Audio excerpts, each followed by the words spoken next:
They labeled him an old man with nothing left to prove, like he'd already burned out until the story proved them wrong. So the guild tossed him out on the spot like he never mattered. But all he ever did was forge, again and again, day after day, one weapon after another.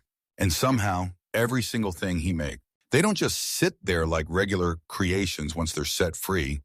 They evolve, transform, and turn into something wild. It turned into something way bigger than anything he ever meant to create.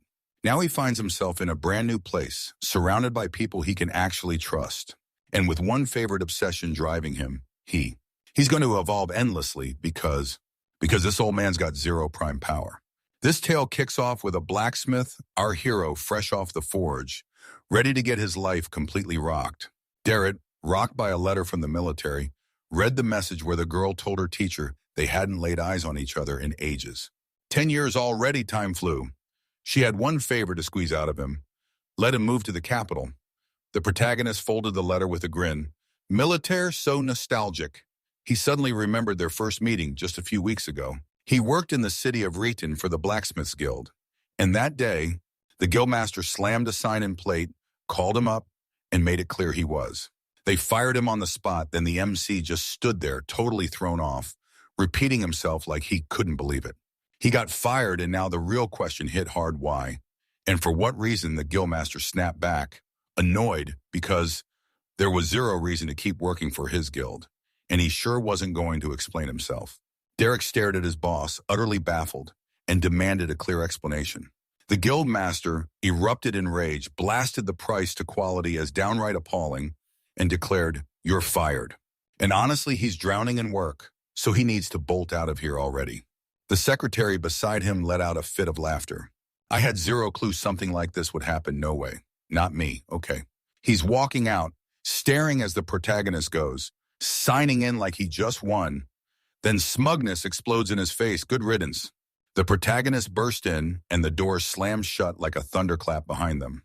After a bit, a sweet woman and her kid grabbed him a ride back home, and right there on the way, he started fixing. He snapped the kid's toy back together, and the little one lit up with pure joy. The horse is moving. Then the child beamed and thanked MC.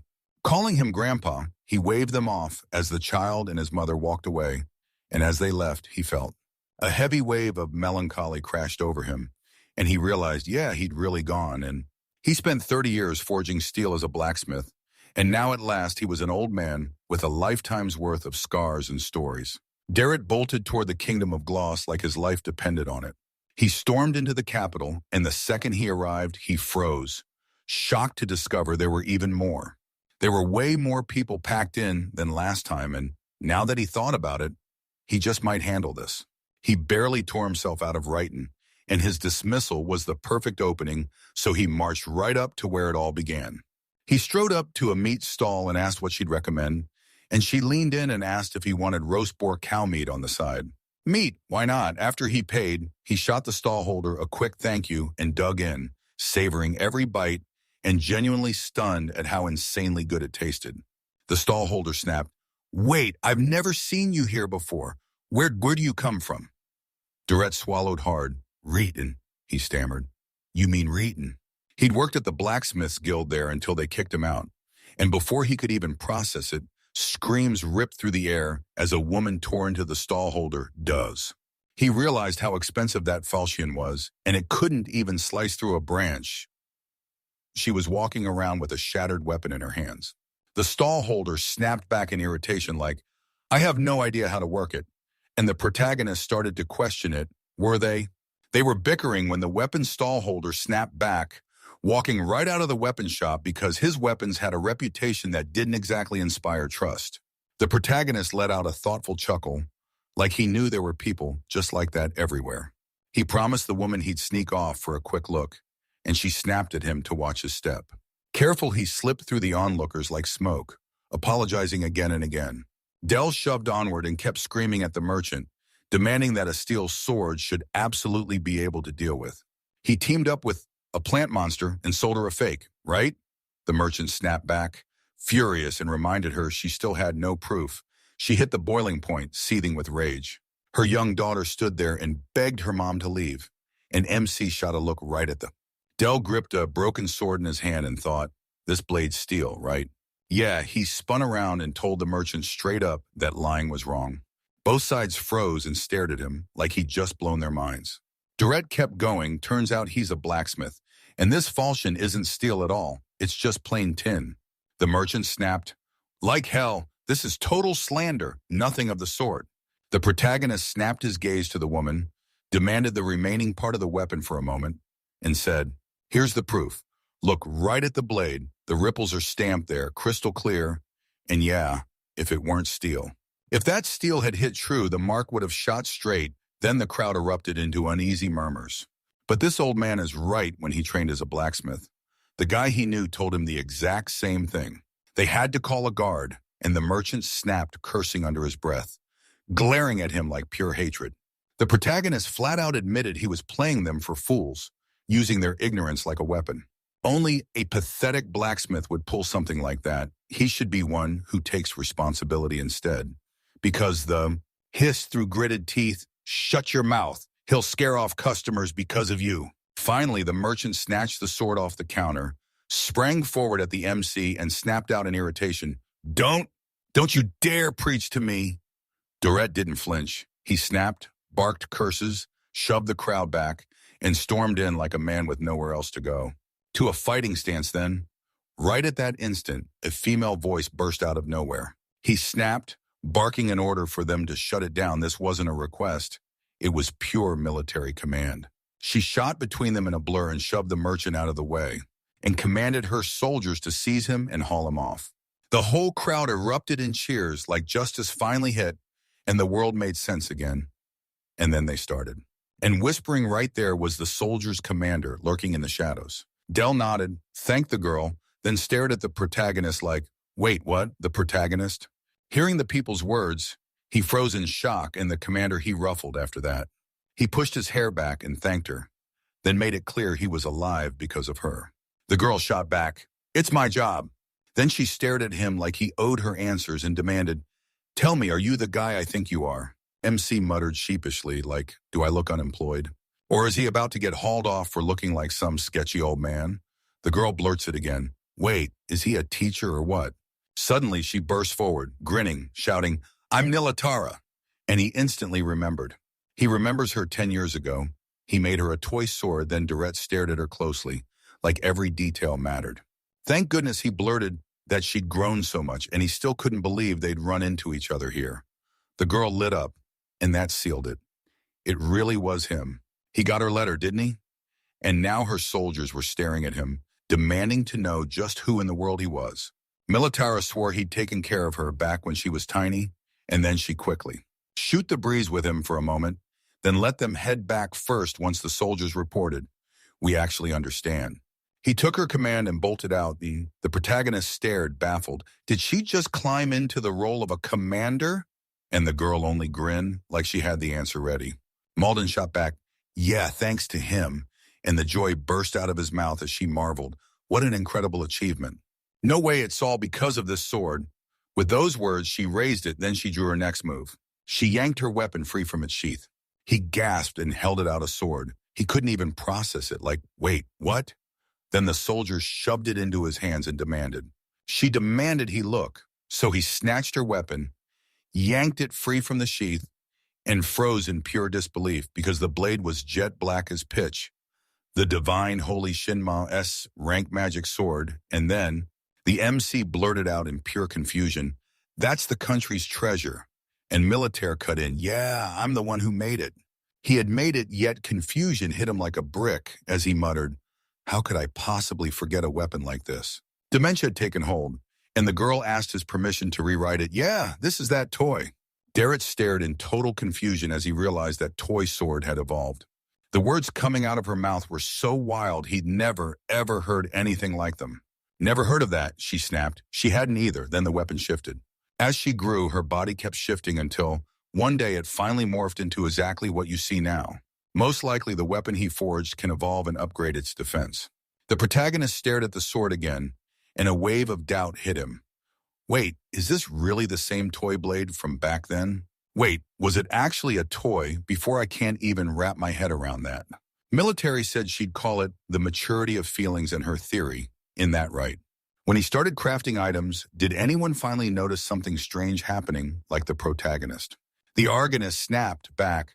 No, there were more adventurers in there. And then, in this city, he kept swapping out his gear, because as a blacksmith, he couldn't show his real self there, at least not for long. The stuff he forged got tossed faster than he could finish it. Nobody even knew it was a thing until the girl clocked it and nailed the truth. She tracked him down to ask a favor, and MC caught it right away when he saw her mention it in a letter. So what did she need? The military made it sound easy. Could he really become the personal blacksmith for their valiant army? With those words, the girl's heart exploded with emotion and she bolted forward, straight into motion. Reaching out and grabbing his hand, Durrett froze. He definitely didn't see it coming. She froze at the thought, then sprang away from her and blurted out a panicked scream. No, stop. This is too much. She pushed the words out, begging him with everything she had because they had nobody else left to turn to. So the protagonist finally, confused. Then why the military didn't budge? There are reasons for it, they said, and now he was totally stuck. So what reasons? Right then, Dell and her daughter Confi stormed up to them and blurted out an apology for interrupting. Confi, the woman thanked him again and again, like she couldn't find the right words, and then he rushed back to military to report everything right after that. The commander, and he said, "Thank you so much." The girl shot back, that she'd spotted her at the entrance ceremony and felt real relief that nobody got hurt. She snatched MC by the collar, yanked him along, and demanded that he let her handle things because they needed her. To hurry, he blurted out, totally lost. Where am I going? Dell snapped back, and she took off. They wanted to thank him, so they told him to stop by the inn in the Eastern District. Durrett flashed them a grin and promised he'd come by, already feeling like he'd scored some useful connections. She snapped, "Don't you say a word or you'll bite your tongue off," and then yanked him along by the arm, snatching the surprised stares of passers-by, while right in the middle of it, in his hometown, at the Blacksmith's Guild, Sinan was flexing in front of the mirror, soaking up every second like he owned the room. Staring at his reflection, he couldn't stop gushing over how blindingly dazzling he looked.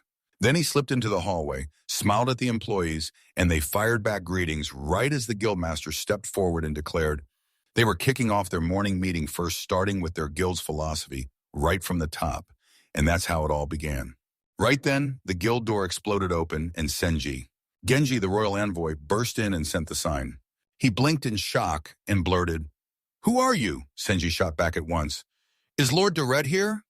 Then he turned his attention to the next part and said he was an envoy. Senji slipped out of the royal palace because he's on the hunt for the legendary blacksmith, Durrett. He's got a favor to ask, so he signs on. Sign on, wait. You're surprised. Then it clicks a favor for Derek. Yeah, no, not this time. Zeret, yep, that's the guild master around here, so tell me, does he happen to have any favors lined up for Lord Sinan? He shot back, no, right to the guild master. Rage flared in him at that answer, and the guards noticed, who rode in with the royal envoy, shielding their master from anything that came near. Sign on right away, breathe, calm down, and then he snapped, that blacksmith he's gone now, and I watched him fire that useless fool without a second thought. Senji blurted out, completely lost fired. Wait, what are you saying? The leader snapped back that he was only draining resources and that he'd shown zero respect at all. He got what he deserved. Senji swayed like he might drop any second, muttering in pure confusion, Lord Durrett. The queen's beloved blacksmith wasn't here because he got fired. And just like that, everything went terribly wrong. The guards shoved a long box into the envoy's hands and demanded to know what he wanted them to do next. To do with it, sign on, see it, they said just hand it to him, send the object. They protested, but the order was clear. Give it straight to Derek. The guildmaster lunged forward, grabbed the box from the guards, and Senji snapped, wait, what is in that box? Let them show it to me. Then his anger flared as he demanded, why is he even here? Sinan yelled, he's the guildmaster. He's way more experienced than this black. The blacksmith shoved the box onto the table, snapped it open, and froze. There it was, the angel sword, a Matsurugi, shining back as he gawked in pure awe. The weapon was an S-rank holy element blade. Then the guildmaster stepped in and froze the moment with a single chilling order. And he breathed, beautiful indeed, the sword of a true angel. Senji snapped that they should have handed it straight to Lord Durrett for repairs, And the guildmaster blurted in total shock, "A treasure, why would they give it to him? Because you made it?" That's why the envoy answered right from him. He signed on and seethed with fury, then barked, "Direct!"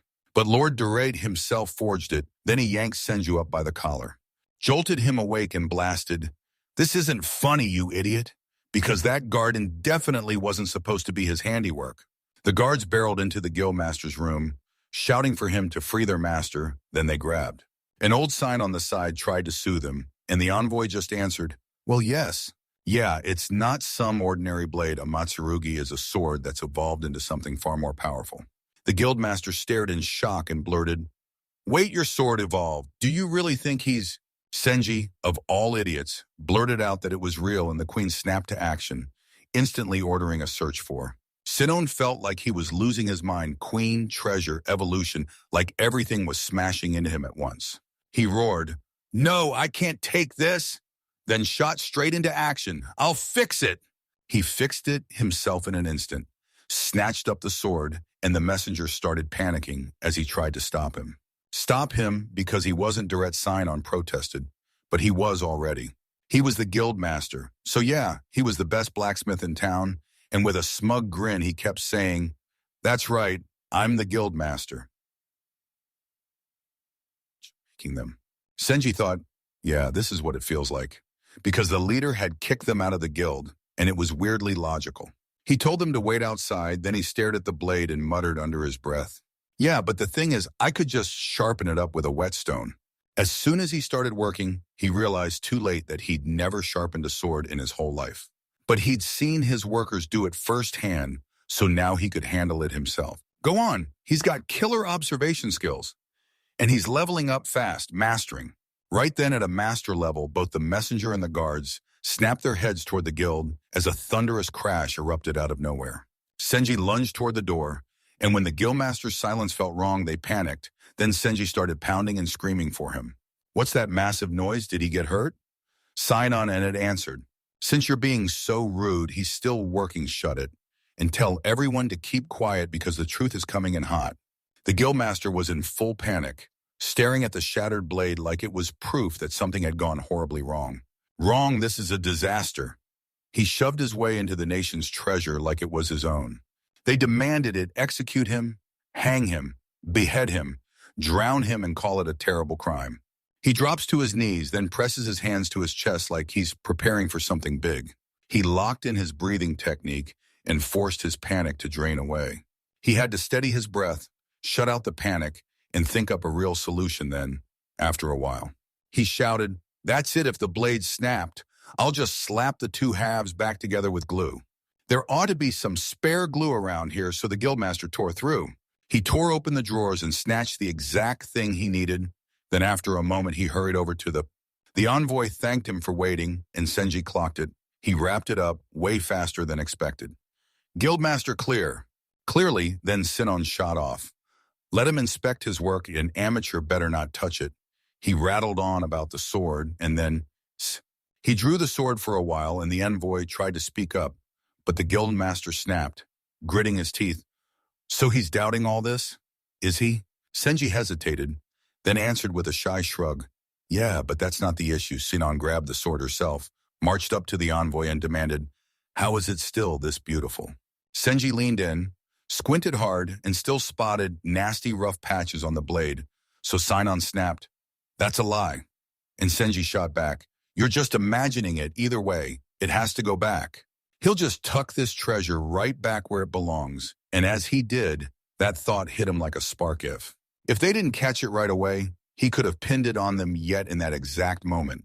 Something unexpected snapped into place. His sword yanked free like it had a mind of its own, and it leapt out of his hands, twirled through the air, slammed down to the floor, and then split into two. Everyone froze in shock. Nobody could make sense of what was happening.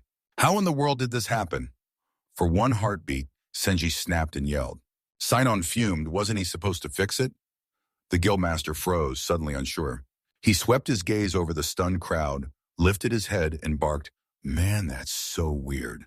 He was 100 sure he'd cracked it. Like, the problem was solved right up until the thought hit him, what if he got it wrong? The envoy grabbed his head, panicking about what to do next. Then he spotted something. He suddenly barked at the sign, "You idiot, what?" So what did he do? The moment those words left his mouth, he smashed the guildmaster in the face with everything he had. Sinon seethed with indignation. What in the world was he doing? The envoy snapped with rage, and Sinon knew she couldn't count on him at all.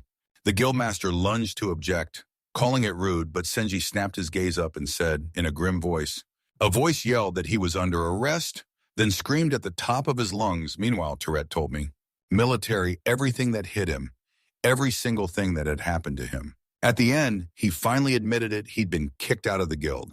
The girl bowed her head in grief, slammed both fists on the table, and snapped.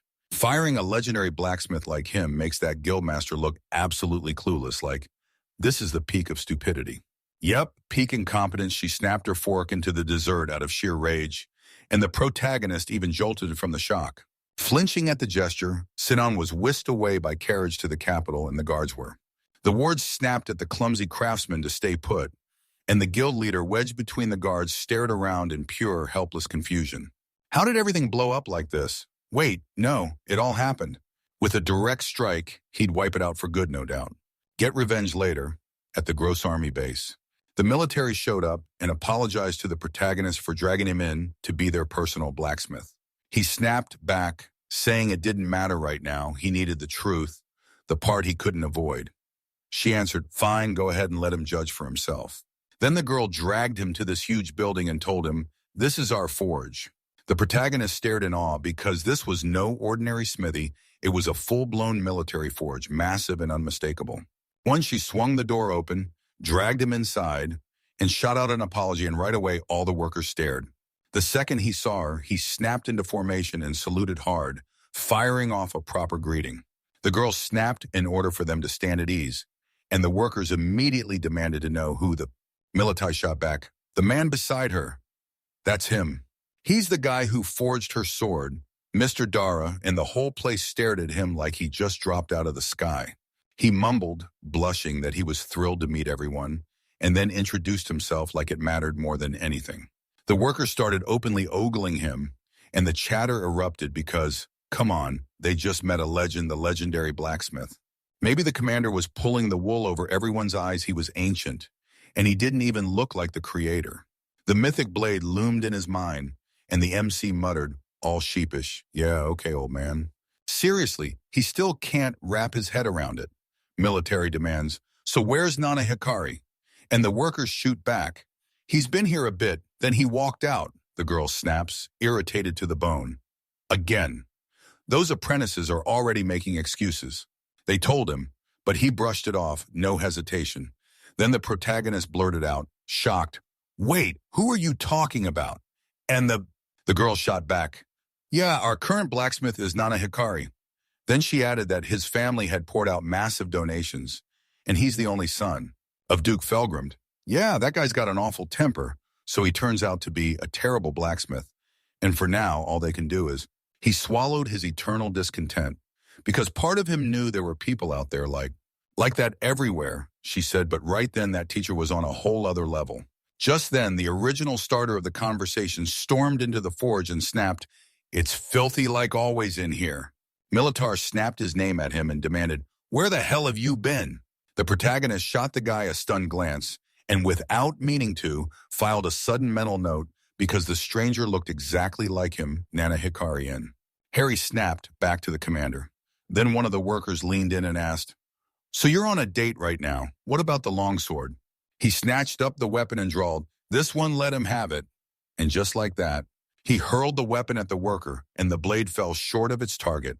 It crashed down in the exact spot, landing right in front of the worker and making him jerk back. Then the weapon clattered to the floor. MC's mind is screaming in shock. Are you serious right now? He doesn't even bother hiding that brutal temper. Nana Hikari blurted, well, will you look at that perfect? Then the worker grabbed the weapon and hurriedly thanked the blacksmith, and the protagonist stared at the sword's blade, baffled. Its workmanship was downright awful, like nobody had ever even laid a hand on it. He wanted to corner the military and ask them about it, and the worker caught on too right away. He stared at that shoddy quality, then made his anger plain with one disgusted look. Akari clocked it and shot back that he'd fixed it like that, so yeah, is there. There's something he can't stand, and as soon as he says it, everything changes, like he's about to snap. Jumped up and yanked the worker by the collar. The protagonist snapped, he couldn't take it anymore, and he marched straight up to them, snapping away Nana Hikari's hand from the work and hauling her aside. A worker snapped that if he was really a blacksmith, he should fix his own mess. So the Duke's son burst out, "What does he want?" and got immediately told to shove his hands off him fast. The military rushed in to calm the Duke's son, insisting this blacksmith was the very man who forged her legendary sword. Nana Hikari's surprise from Reitan hit like a bomb. She blurted, "So what did you mean?" And then she added, "He's already a top-tier blacksmith, and now they're about to recruit a second one." The Duke's son snapped, "All right then, let him prove it. Show me what you can do." Durette turned to him and asked. Nana Hikari blurted out, shocked, "Yes, it'll be a blacksmith duel, and they're going to battle with swords." They forge these swords, and whoever's blade snaps loses, except there are two catches. First, they can only build with what's right here in this place. Konfai, the new kid protagonist, is about to take up his sword, and this is where everything kicks off. Recognized then, the moment he saw her, the girl gasped in shock. Comfy, wait, how long has she been here? She's tiny as a whisper." He was so locked in that he didn't even clock her, and when the girl finally caught sight of them, her eyes widened in pure shock. The protagonist shot back to Nana Hikari, Okay, she blurts, completely stunned, and Militara fires off, "Teacher!" The Duke's son snapped back. "It's decided our duel is in 5. In 5 days, if he flops, he's shipped back to his village. But if he wins, the MC promised he'll seize his work back." Nana Hikari snorted in pure contempt, then shot back, "Who do you think you are?" This forge was his, plain and simple, and with that he stormed out. The girl bowed to Durette, choking on an apology as she admitted she'd only made things worse. The protagonist shot back in protest. No, it wasn't her fault right then. Konfai burst in, sprinted up to them, and confronted the commander, tears spilling as she asked, "What should she do?" The only thing she can manage is gripping that sword tight while the protagonist steps in and reassures her. He leaned in and told her not to worry. He'd forge her a blade she could never lose. And let's be real, turning scrap into a top-tier weapon isn't something every blacksmith can pull off. Let her lean on him. Militaire and Konfi locked eyes with him, and straight-up admiration lit up their faces. Then the C stormed into his workshop, whipped around, and realized the place was packed, except it was filled with nothing but. With D-rank materials in hand, it was go time. He yanked at his gear and got to work. On his gloves, Military stormed in and snapped that she hadn't seen him doing his work in ages. He called from far away, asking, "For a moment, can you watch it, please?" She nodded, slipped into the farthest corner, and Darrett started his move right there, right then. He forged on in silence, weighing his next move in his mind. Yeah, that was the plan right there, burning in his head. As he strides through the next steps, hammering a force into the plan, hammering metal with a roar, he realized he hadn't gripped a hammer in his hands for just a few weeks yet. The rage still burned in the blacksmith's veins as the soldiers tracked every move, and he thought it through with a smug grin. That hit just right, our protagonist burst into a happy smile. He just couldn't stop. He loved blacksmithing so much, he ended up taking. He grabbed the magical thunderstone, sharpened it with intent, and thought, "I've got to sharpen this blade because he'll forge the finest weapon for her, no doubt about it, and he can absolutely pull it off." After a while, the protagonist planted the finished sword in front of him, dropped down beside it, and stared straight at it like it could answer. He stared at it for a moment, then Militara snapped, "Are you done yet?" And he shot back, "Yep, right now," like a man who's already put the work first. After 30 years as a blacksmith, he struck the forge at full speed. Then the weapon came out, S-rank, a treasure.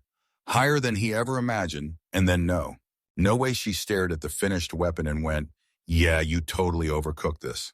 He chuckled awkwardly. Then after a moment, Militara leaned in and told the soldiers Lord Durette's sword was finally ready, and she called out, "Confight right away." Everyone started chatting, and you could tell he was the real deal. Watch how fast he finished, and then asked what kind of sword was that. When Konfai closed in on the commander, she demanded, "Is the sword ready yet?" The protagonist snapped, "Yeah, absolutely." And he went all in. He wanted to hand it over to her. He lunged toward her, yanked up the weapon in his raised hand, and shouted, That's his own blade, the Thunder Emperor, a common sword, but it's S rank, and it's just the start. A holy blessed blade packed with the saint's power. Everyone just froze and stared at the sword in pure disbelief. The protagonist shoved it into Confi's hands and barked, "Be careful, this soul." The blade gleamed so fiercely it practically sang, and the girl froze with awe. Wow, what a beautiful sword. Militaris tells MC he put everything into it, so now he can't afford to fail her. Let her not waste what she's feeling. Confire said she'd make sure those emotions didn't go unused. Then the girl stepped up and told everyone, straight-faced, that she'd train her confidence before the battle. The soldiers erupted in joy at the announcement, screaming, "Under the commander's command, she's going to." She powered up the moment, then told the girl to stay razor-sharp tomorrow, so the girl grinned and promised it without missing a beat. Wished her luck, then, back at the Nana Hikari estate, he burst out shouting in. Rage ripped through him. Dure, that old man, how could he dare? He barked at Eigen, his maid, and ordered her to go peek and see. His hand even started to turn red, and there was no way he was forgiving that idiot. He blared the maid's name, and she snapped her gaze on him with a dark glare. "Well," she said. What her stare had him squirming, because he thought she saw him as nothing but. He's insanely capable, but there's something creepy about him. Then he blurts it out loud. Those beatings have to be recorded, and then he's getting sued. The girl who was treating his hand snapped back. No, as if she'd already decided. He froze in shock, then she started bandaging the reddened spot, and that's when he finally understood why. His hand was totally fine, yet the Duke's son still hissed with irritation, swallowed the words, and stayed silent, while Aigen stared down at the table. Nana Hikari smugly shot back. "Are these the materials? Yep, S-rank full metal? Metal, Thunder God stone, platinum steel, Earth Dragon scale, Eternal Flame stone. He'd grab the best from his vault because it'll let him forge the finest sword Blacksmith has ever laid eyes on." She shot back, short and sharp. "I understand." He let out a chuckle and thought, "Go ahead, let that old man see what I'm going to do. He's about to regret it." At his revenge training day was here at last, and Militar's countdown was about to explode. Tarm leaned in and told Confa straight up that there was no way he could ever make her a swordmaster. They had to master everything in 5 days, and nobody had a clue who her opponent would be, so the protagonist just stared, gripping the moment like it was about to explode as she looked. He stared at the girl with a worried gut punch, and the girl kept going because the truth that mattered most was this. So the blade won't snap, and she's got the exact way to make it happen. After the training, Confai blurted, "Wait, so all I've got to do is parry the enemy's attacks, right?" The commander lit up, praised her, and told her to go. She tore ahead like a storm, shouting, "The look and remember." As she got ready, Conti watched in pure terror as she sprinted toward her in a blur. He scanned the area for her, hard hammering, then he froze, tense to the bone. What on earth was she doing? When Militaris closed in on the girl, she clutched in her hands held. The commander thrust his blade out and slammed it in front of her strike, intercepting it cold. "Don't let her slip away. Stop her with your blade and block hard," Conti replied. She nodded like, "Got it," then pushed the question again. Conti didn't hesitate and agreed. The girl charged back at her, weapon thrust out like a strike about to land again, caught mid-thought. She weighed whether to block. With her blade in hand, she snapped it into the right spot again and slammed the attack back with another perfect block.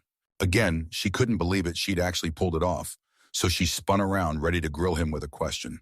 Militara spoke up to the commander, and when she admitted she'd lost Conti, she stared at him like her world just cracked. She stared in pure confusion, then snapped at her to stay sharp in every clash like, "Do you really want to die?" The girl blushed hard, embarrassed, and then she started to clap. She apologized, promised they'd run the training session again, and Conti nodded in agreement while MC just stared, utterly baffled. From that brutal first day, he pushed through then. Later, when the chaos finally hit and he lay spent on the floor, he still dragged himself up to thank the commander for the training. Training, she told him, as she'd team up with Common for training tomorrow, and then she said, "Okay." Militar gets hit with a direct order, "Prepare your sword." He made her that promise then. Just a bit later, dinner rolled around. One of the soldiers nodded and said, "Yeah, the commander's training is still brutal." Comfit blurted in shock, "Wait, did you really see everything?" The second boy nodded, saying, "Yeah, we've been lurking in the shadows," then added, "But seriously, she's unreal." "She's doing great for her size," the girls asked, all shy. "Really?" And they answered, "Yeah, that's true." Comfort scowled and grumbled under her breath. Why even bring up her size? The boys burst into laughter and teased, "So isn't it time for her?" After she grabbed her dishes and stacked them on a tray, she snapped, "Yeah, I should go." Her comrades grabbed a towel, warned Comfy not to let her catch a cold, then snapped it onto her head. Derek couldn't stop thinking about that girl, so he charged out to find her, and sure enough, he spotted her on the... Conti kept training on the ground, pushing through the work alone doing. He bursts into sweeps, drives forward with brutal lunges, then whips into dazzling spins. The protagonist rose to his feet and kept his eyes locked on her. The moment she wrapped up, the protagonist lit up and praised her, saying, "Good job," she gasped in shock. "Wait, is that him?" "Wait, him?" Impsy blurted. "Is she really training so late?" "So late," Conti snapped back. "Yeah, I do it every single day." She was done falling behind. She had to at least try to catch up with the commander, because all she could see in her dreams was that goal. Derek realized military was pushing her pretty hard, and that's exactly why he had his worries. So he came in. She rushed over to check on her, and the girl shot back, "He's a genuinely kind person." The protagonist shrugged. "It's just a simple concern." "Does she mind?" Conti blurted. "Of course not, because he forged her into a perfect blade, and there's no way she'd ever shatter its sim. It's just a gorgeous blade, but the moment it comes alive, it rumbles like distant thunder and wakes something wild and unknown inside her." He shot her a confused look like, "Wait, what?" And she immediately asked if something was wrong. Nah, he snapped back that he'd disturbed her, so he'd head back, Confi said, totally baffled. "Okay," he added, and waved toward the master ready to go. "Good night," MC murmured as he walked back, and that's when the memory hit him hard. Her face lit up with pure delight, and he still couldn't wrap his head around the fact that she actually liked the sword. He'd been working his heart out for forever. When was the last time his work hit someone so hard it made them genuinely love it? It got to the point where he had no choice. He had to team up with Kamina. 4 days later, Nana Hikari cornered his apprentice, Gilmus, and demanded to know why the sword was ranked A yet had no element at all. It was a rock-solid, a rank sword, no element at all, like the boy didn't even get a single special power with it. The boy's cheeks burned, and he blurted out that handling S-rank materials is insanely hard. "Difficult," Nana Hikari snapped, furious, and pointed him toward the exit, shouting that she didn't want to hear a word, let him go, while Gilmus was just about to ask about the payment. Then the Duke's son locked eyes with him, drew his sword and growled, "Pay or pay with your life." Gilmus vanished like a gust of wind hit, and he bolted out of there in a flash. Then Nana Hikari spun to Eigen and told her to summon Detroit. "Troy," the girl nodded, said she got it, and walked away. Then, not long after, a massive, grim-faced man closed in on him and fired off a quick question: did the master summon him? Because it was. It was none other than Detroit. The mercenary. Turns out the Duke's son had spilled every last detail to him. He took one long sip of his tea and laid it all out in a nutshell. That's just how it's done.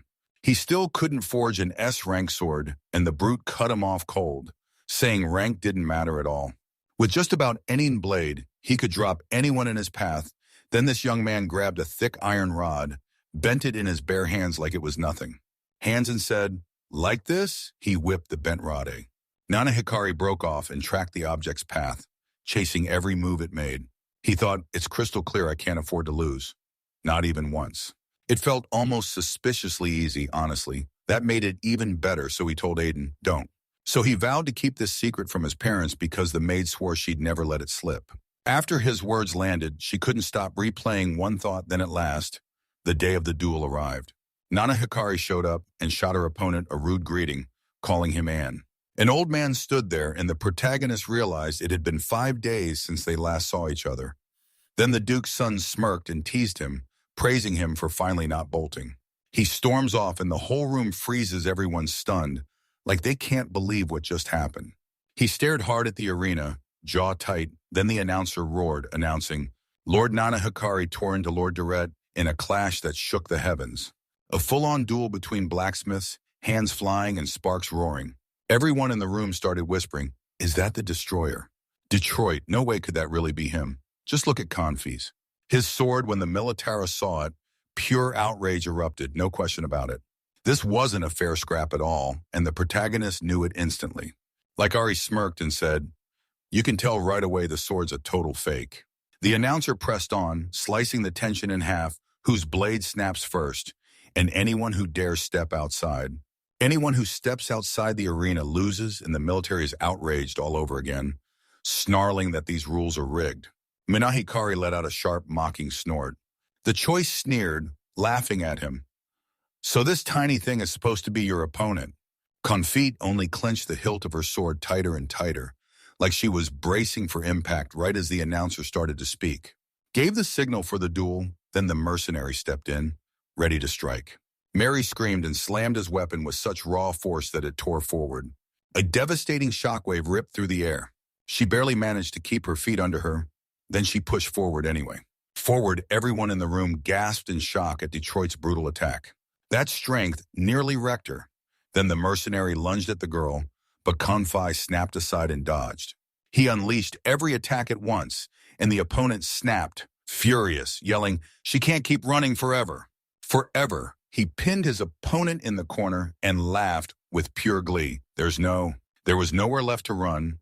Then chaos erupted among the crowd and one person. Someone screamed so hard they couldn't breathe.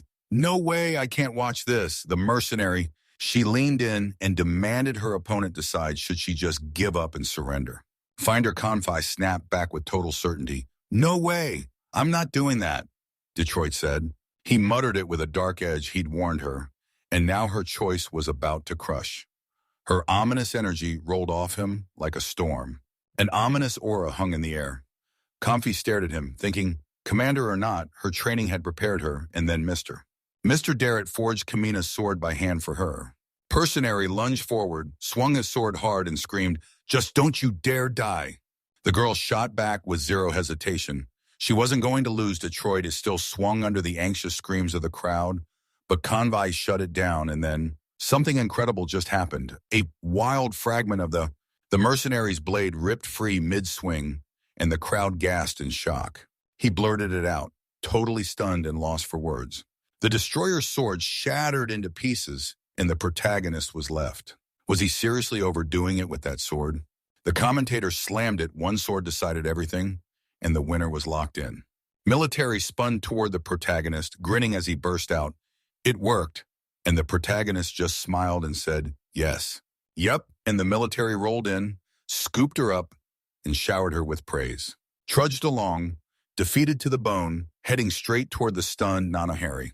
The Duke's son froze in shock, couldn't get a single word out. Then the MC leaned in and reminded him that since he'd promised he'd finally take his job seriously starting now, and Nana Hikari snapped back rudely and with rage, telling him to shut up, stop talking to him. He was done with this damn army. Let them all. And he blew up. He dragged them all into court.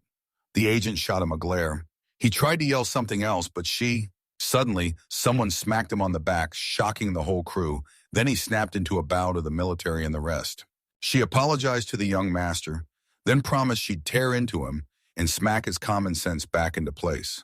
Detroit took his hit too, then they stormed away, wiped clean by their opponent's power. Nana Hikari stormed into her home again and erupted in a frenzy, screaming at the protagonist he'd never forget this. "Forgive this idiot," he snapped, then wheeled on the mercenary, jaw tight, and roared, "So what did you pay me for Detroit?"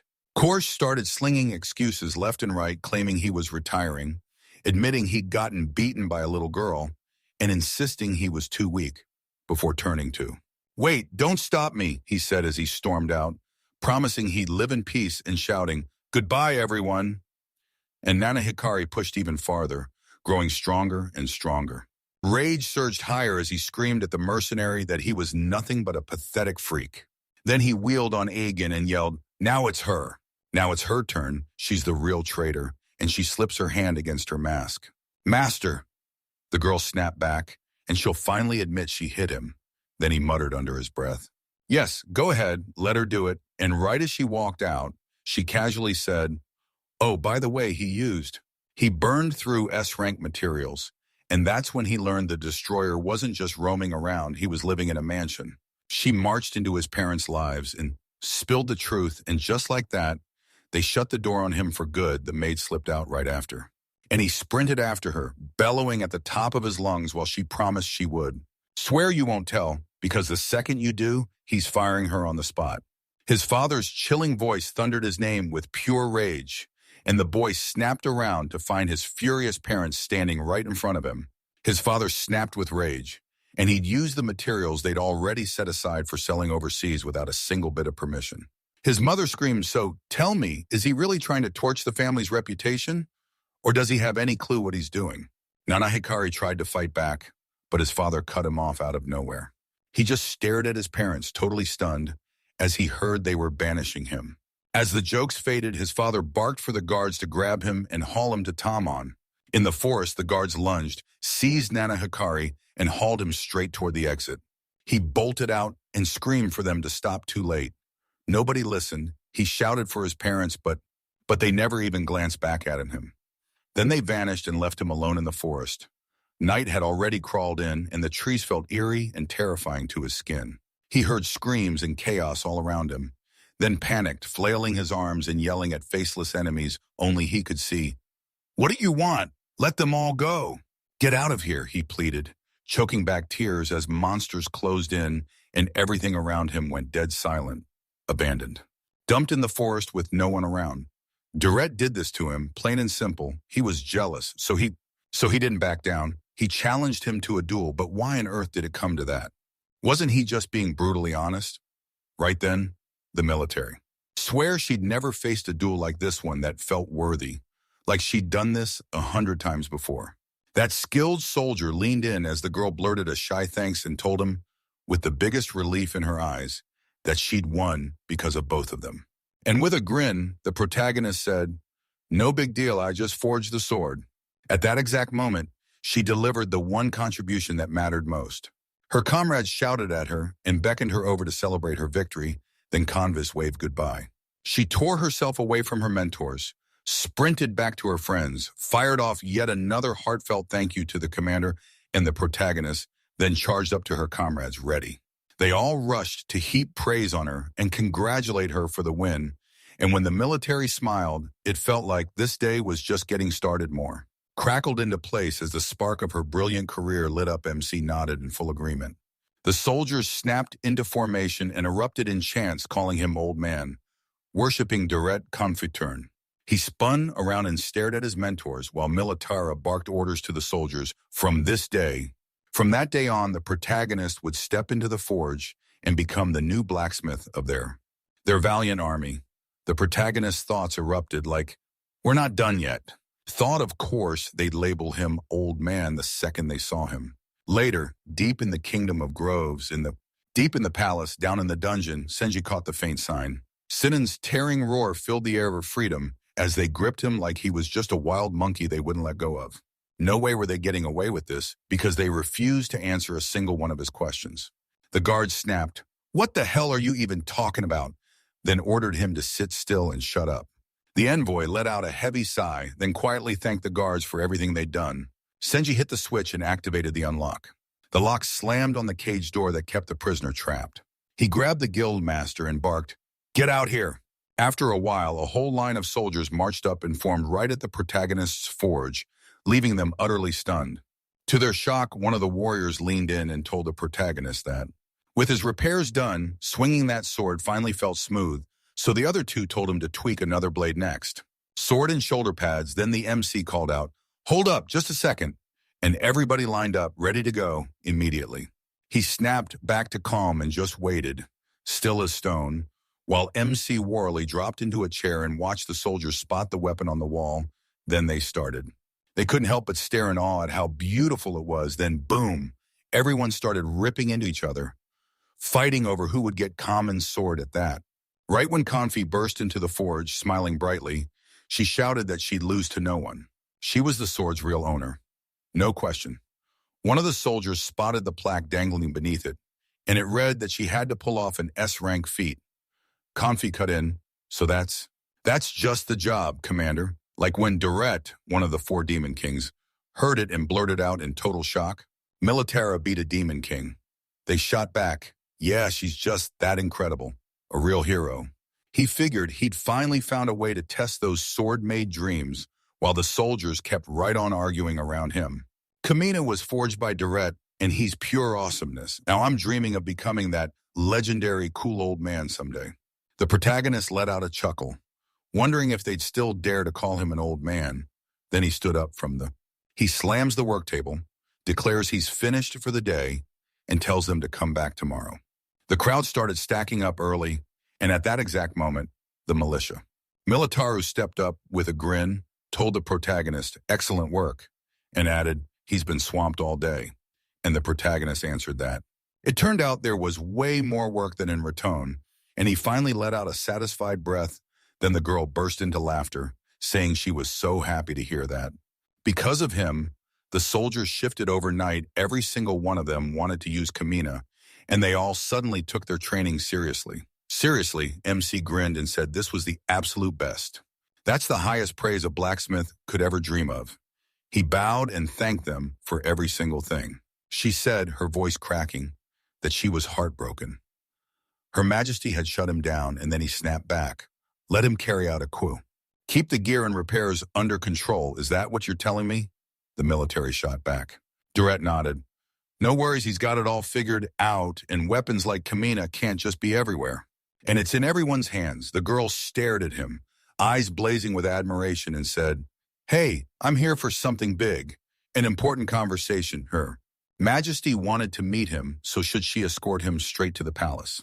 Alice, the protagonist, went wide-eyed and utterly lost at the same time, then blurted, Right now. Now the military barked back.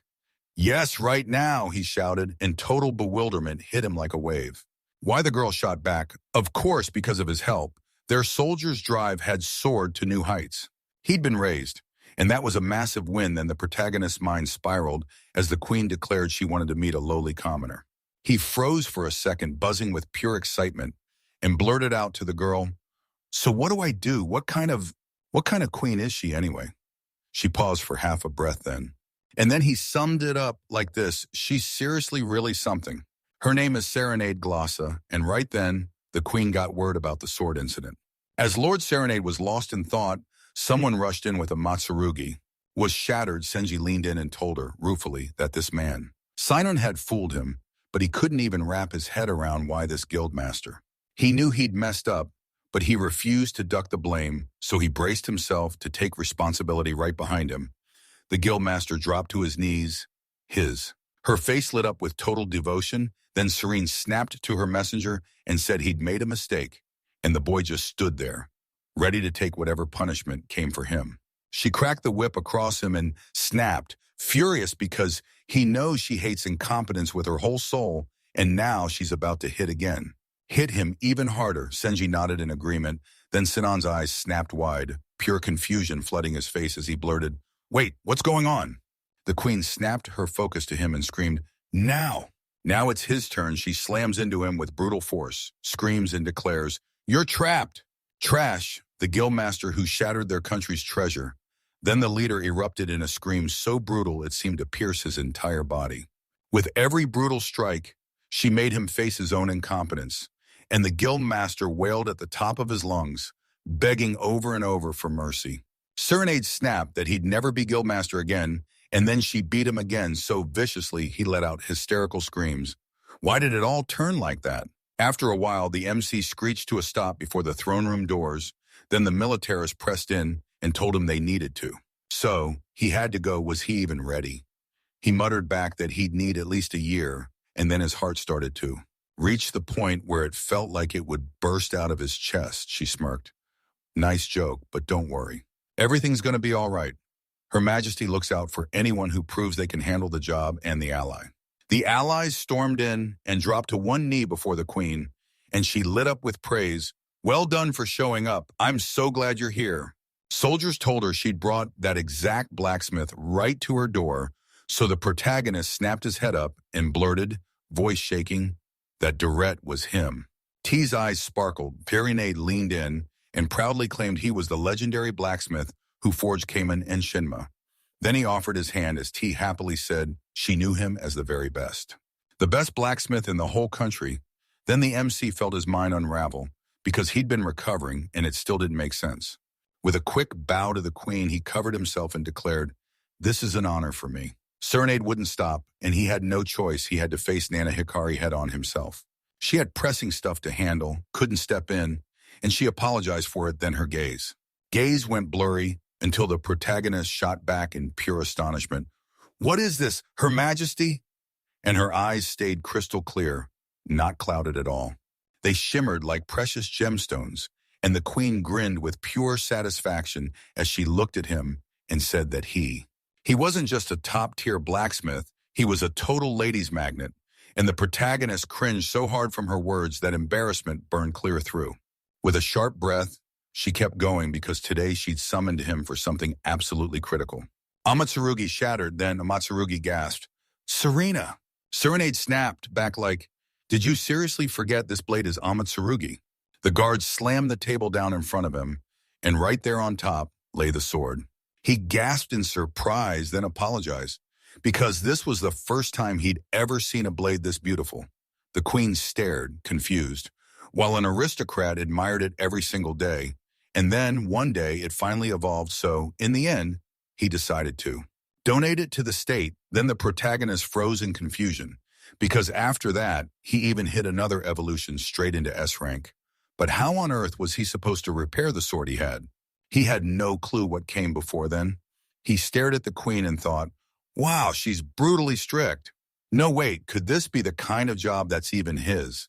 Darrett snapped into an apology and insisted he couldn't remember that sword at all, yet she stared in shock, then demanded to know if he'd truly crafted something this beautiful. Before she even noticed, she burst into laughter and told him, "You're such an interesting man." He couldn't stop scratching his head, wondering what kind of noble weirdo would act like that. She would always stare in awe at that sword, and it didn't look like it bothered her at all. She just said she wanted to. He demanded that he fix the Amatsurugi, then stared at him like he already knew the answer was no. She leaned in over the shattered blade, stared at the damage, and the thought started to hit because whatever it meant, it wasn't just a broken sword. She flicked her hand to the side, and Sinan was immediately caught in them, got flung straight into their hands, and they froze, stunned by what they just discovered. By what they saw, and she blurted out, "That idiot was the one who shattered the sword." So she dropped a request, "Please, will you take him with you?" As an apprentice, this lit a fuse in him. Rage boiled over, and he shot to his feet. He shot up and thundered at Her Majesty, shouting that she had to wait just a little. "You can't wait. Learn something from this useless freak," she barked out, furious and loud, that he was the man. That useless freak really screwed himself. If he'd just listened to a smart person, none of this would have happened. After she steadied herself, she snapped that one of her subordinates would watch him closely. Senji, yeah, that was his name, stepped out to them with a quiet little smile and said, he wasn't going to let him stir up trouble, so he had nothing to worry about. He realized he had no choice but to obey the queen, and then he said, he promised he'd do anything she wanted, no questions asked. She told him with a bright grin that she couldn't wait to see him crush it and reach his dreams. The four of them stormed out of the hall, and the protagonist finally exhaled. He started stretching his back and blurted that he'd been so nervous he couldn't breathe. "Maybe we should head back to the hotel." Militar snapped his gaze at him. He called out to him and asked where he'd be sleeping, and he calmly replied, "I'm staying at the East District Hotel."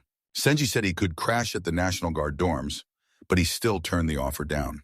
He heard the offer, then said he'd be staying at a cozy inn and asked for permission to come out and see him off.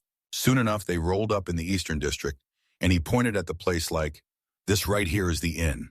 They rushed in, and he called Dell right away, letting him know he was back. She spun toward him with a grin and blurted, "You're finally back." He was late, and panic started to creep in on her because the military had gotten. Rage boiled in her, and she snapped that she was living here too. Stunned, she nodded along and blurted that she'd fix up the room immediately. She halted mid-step, waved him over, and asked with a grin, "So what's first today, a bath or dinner?" He answered fast if she was staying, then dinner came first. Sinan shot a displeased glare and barked, "Why am I the only one getting pampered here?" Senji snapped he got so mad he kicked him and roared that nobody was going to let him live here. Then he tried to cool things off, apologized, and explained that there were no free rooms left, only the stables. Rage flared harder than ever, So he yanked the guy by the ear and ordered him to calm down because they had to go. He snapped out loud in a furious tone, "Wait, he's the guildmaster." And suddenly rage flared as they started messing with him. Then he yanked the truth into the open and shouted that he was the former guildmaster. Everyone went stunned and confused. And right after that, Dell stormed into another room and told them to wait a bit.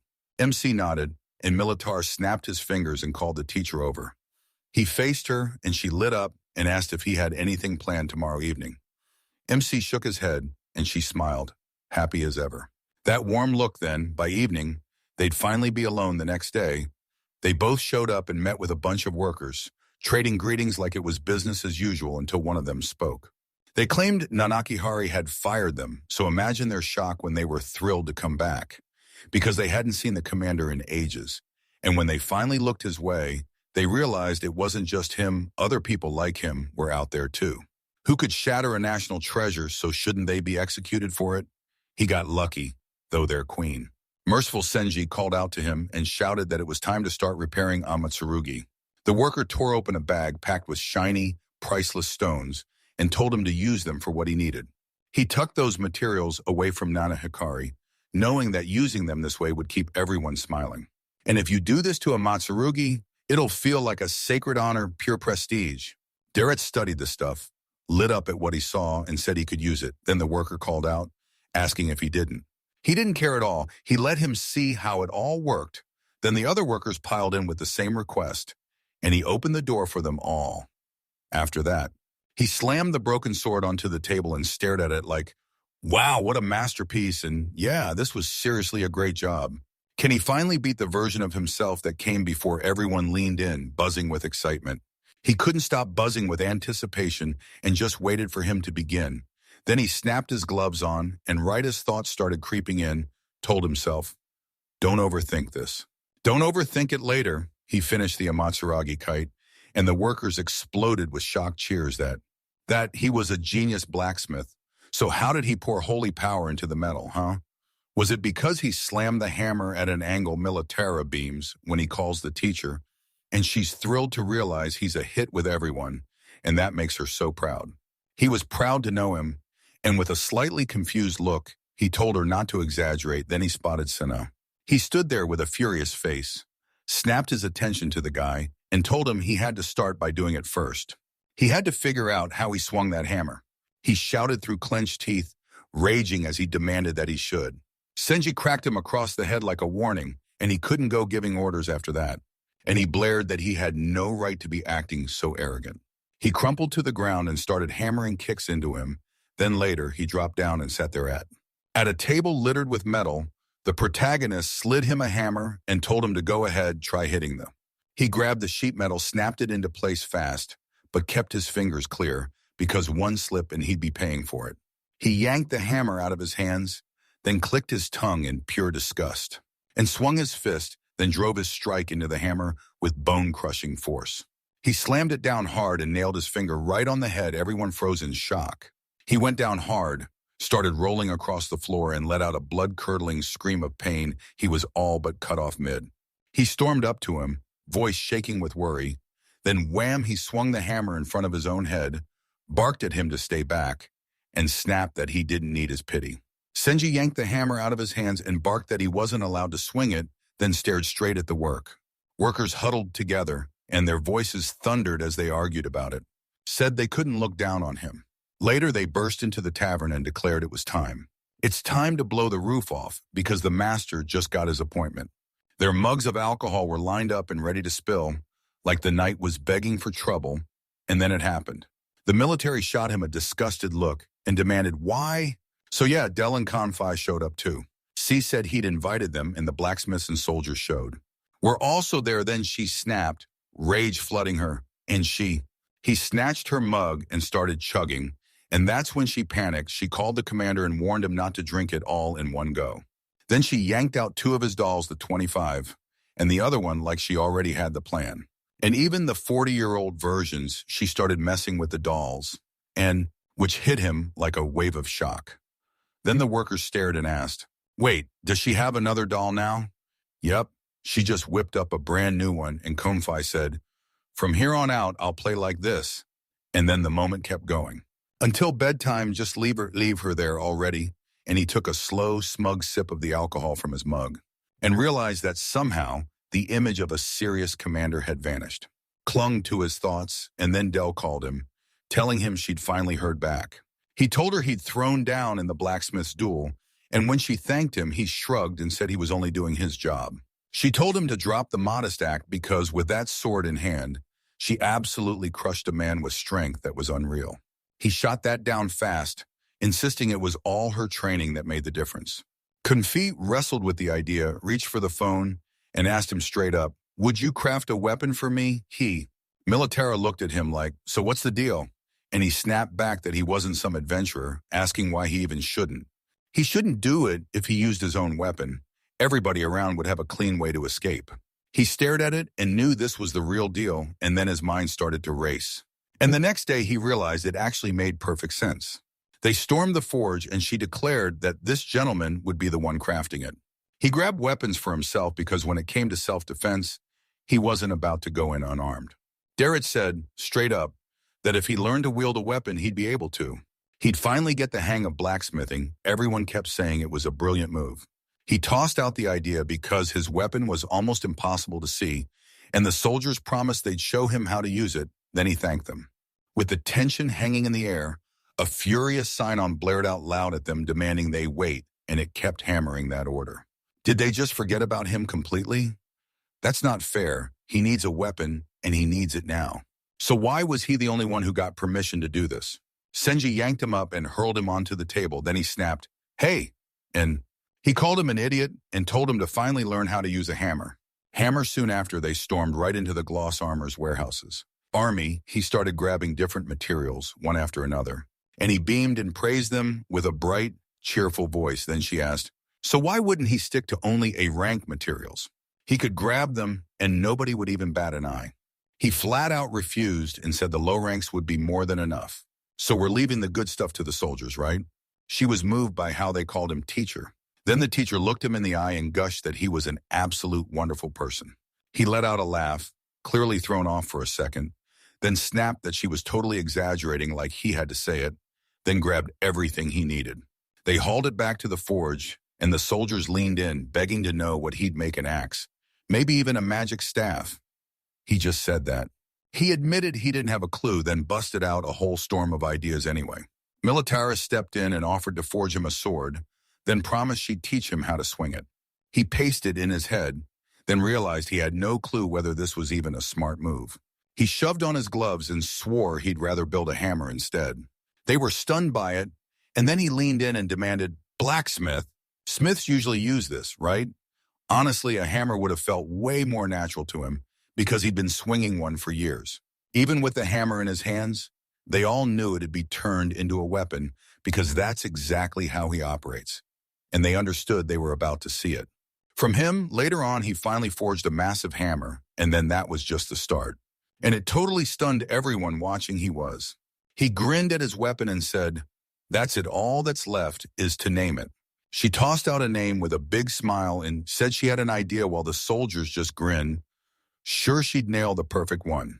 She leaned in and said, "Name the hammer after you," then pressed him, "So what he'd think of it." Then the protagonist decided it was a total disaster. Bad name, but the soldiers swore it was a sick one. Cool name, super clear, and straight to the point. Then he pushed back hard because he genuinely wanted to refuse. He clocked their views, but when he noticed the way they stared at him, he still nodded and agreed like he couldn't shake that thought about the main. They were over the moon about it, and right then the system sent a notification. His hammer was rank S. Its element was holy, and if you let the magical power into a hammer strike, and its power would match that of a meteorite crashes down, and just a few weeks later, the action is already heating up in the second training zone. Zone charged in, swung the hammer, and a soldier shouted to him, saying he was already getting good at it. He took it in, thanked him, then snapped into a fighting stance like he was ready to go.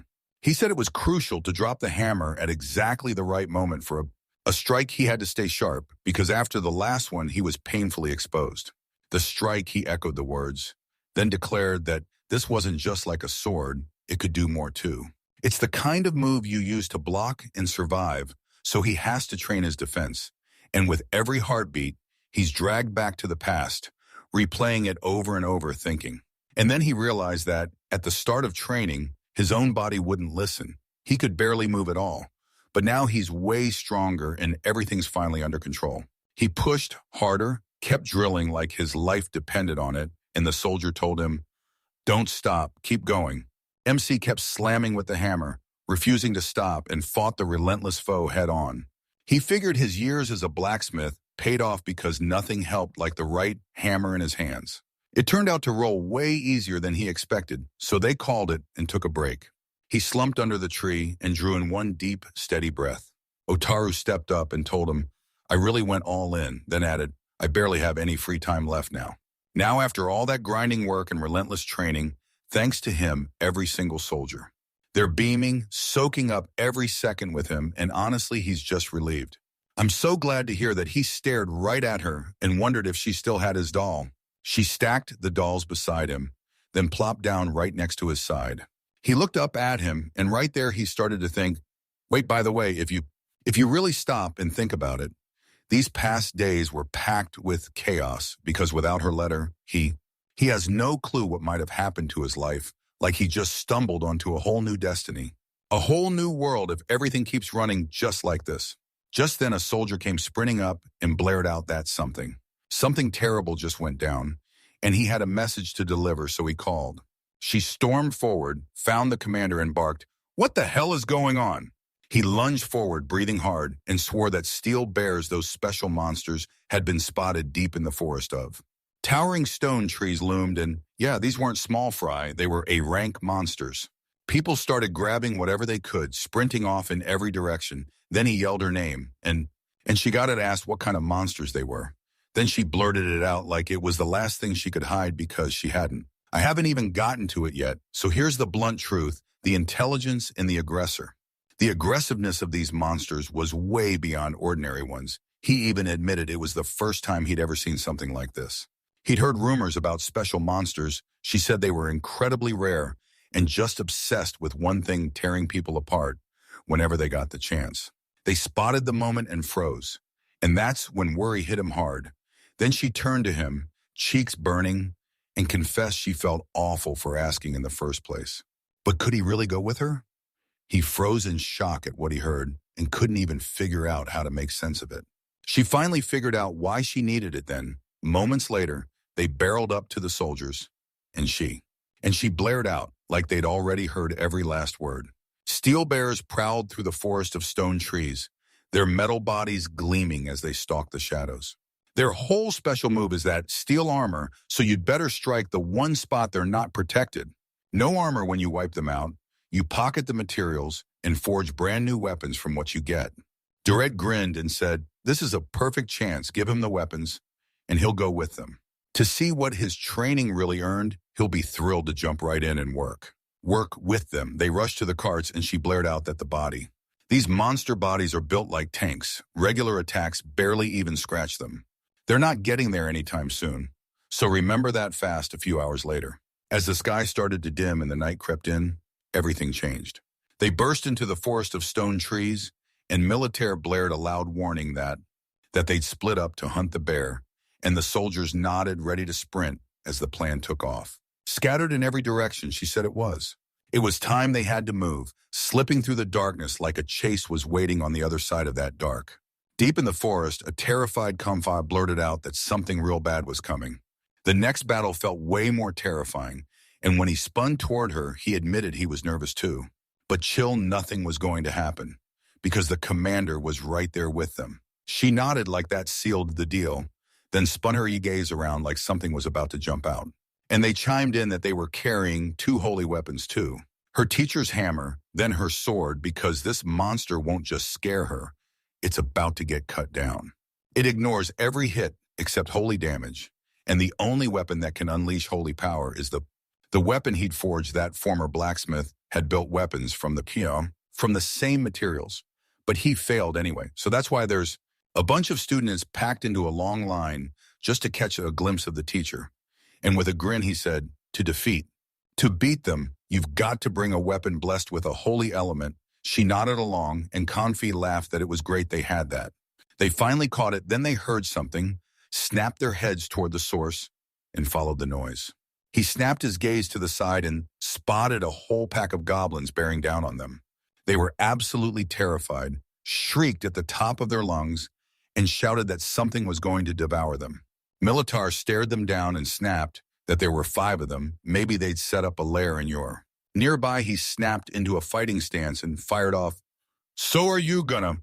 She refused to fight, snatched a stone off the floor and said, he said that if they ever felt threatened, they'd bolt, no questions asked. She hurled a rock at them and smashed the weapons out of 3 goblins' hands. Problems hit, and they bolted instantly, but the last goblins bolted straight at them, which jolted Comfy into pure fear, and she blurted out loud. She shot her chest out and insisted, "Stand behind me." She, then the protagonist, surged ahead, pushed through the moment, and delivered a. He swung his hammer with devastating force, then the impact cut off the rest of his sentence. Not. Knocking them aside, they bolted right after. Bolted into the forest, a cold grin of sadism forming in his mind. He wore a satisfied grin, like he just watched his plan come straight from the rails. Training, and they got blindsided by exactly what happened next. Joyfully, he blurted out that he was absolutely amazing. In just a couple of weeks, he skyrocketed to unbelievable strength, like his body flipped a switch and everything changed. He thanked them, and just as they started to walk away, but then wham, a thunderous noise erupted out of nowhere, yanking their attention like a jump scare. She blurted it out, voice shaking with worry. What on earth was that? Militaria snapped his head around, scanning the room like he was hunting answers, and then shouted, face blazing, that they absolutely couldn't let their guards slipped, and she snapped to attention something was off, and she shouted it loudly. He fired off frantic warnings about the danger, and right then, at that exact. Every second, something massive roared past them, and they couldn't believe their eyes. Secretly, she spun toward him and blared. She asked, "Are you okay?" And he nodded, saying he was fine. Then she sprinted toward her, blared for the captain, and shouted her thanks. He thanked her, then she snapped her gaze to the side, and they blared a warning, loud enough to rattle the air. Then they spotted it. A massive bear burst out from behind the trees like it was stalking the shadows. He couldn't believe it. Its size was insane, and he stared, thinking, so that's the steel bear. Bear, she yelled, "Comfy," at the top of her lungs, and said that but she had to move. She agreed on the spot. He let out a sharp whistle to draw the nearby soldiers' attention. Militara shot a fierce, serious stare and promised she'd fight. Then she moved fast and took. She yanked her sword free, named it like a promise, then charged straight into the fight. She snapped into a fierce fighting stance and declared, loud and clear, that she was ready to fight. Were stunned when they finally clocked that her sword was was glowing, and she surged forward with such raw power. Insane speed, so fast it felt like. If she vanished, she did it with a divine flash. Flash skill shot past the monster and slammed in an insanely powerful blow. She snapped her gaze up at the monster looming in front of her as the sword strike rang out. He froze in place and snapped, "Loud enough, did it really work?" Then the words cut off mid-sentence as the STR spilled away. That strike hit like a thunderclap, so powerful, and then, out of nowhere, the bear yanked a massive tree out of the ground and ripped it free like it weighed nothing. Ripped straight out by the roots, she was stunned, and then he swung it with brutal force. Then she hurled a whole storm of huge stones at them, eyes locked on the chaos with a dead serious stare. She sliced in and stopped them cold with her sword, so when the stones flew, she deflected every single one, and he couldn't believe what he was seeing. With stones piled in the background, they grinned and confided in the captain, praising him with pure, joyful pride. Militar cut in with a grim voice, saying it was way too early for all of this. Early to rejoice, because right after that, special monsters show up, and that's when the real excitement starts. He's insanely smart, and then boom, the bear barrels toward them. And she blurted out that he'd switched tactics. She snapped into a fighting stance, ready to strike. "Hold up, watch this, with your heart in your throat." She yelled that she could handle it, and then they slammed in with the attack. They charged at the same time, then he snapped to the front and jammed her blade to a stop. He clenched the sword in his teeth, and she gasped in shock, unable to. She couldn't pull her sword back. Comfy snapped to attention and blurted out to the captain as loudly as her voice would let her, and warned her to stay sharp. Then that massive bear slammed a huge paw at her, and MC snapped into panic, sprinted straight toward them. He drove his hammer straight into the monster's stomach with a crushing, earth-shaking blow, and flung it aside. She gasped in disbelief, and he smirked as he said that it was. Confai bolted from them, and in a shaky, frightened voice, she screamed that she was going to call the other soul because there was no time to relax. Soldiers, she whipped around with a terrified expression and blurted, loud and urgent, that she couldn't even lift a finger. Then she and the monster charged at her at the exact same time. At the same time, the monster slashed at her with a vicious paw, but she snapped into action and protected herself before it could land. He threw himself in front of her, yet still got cut down, and panic hit him hard.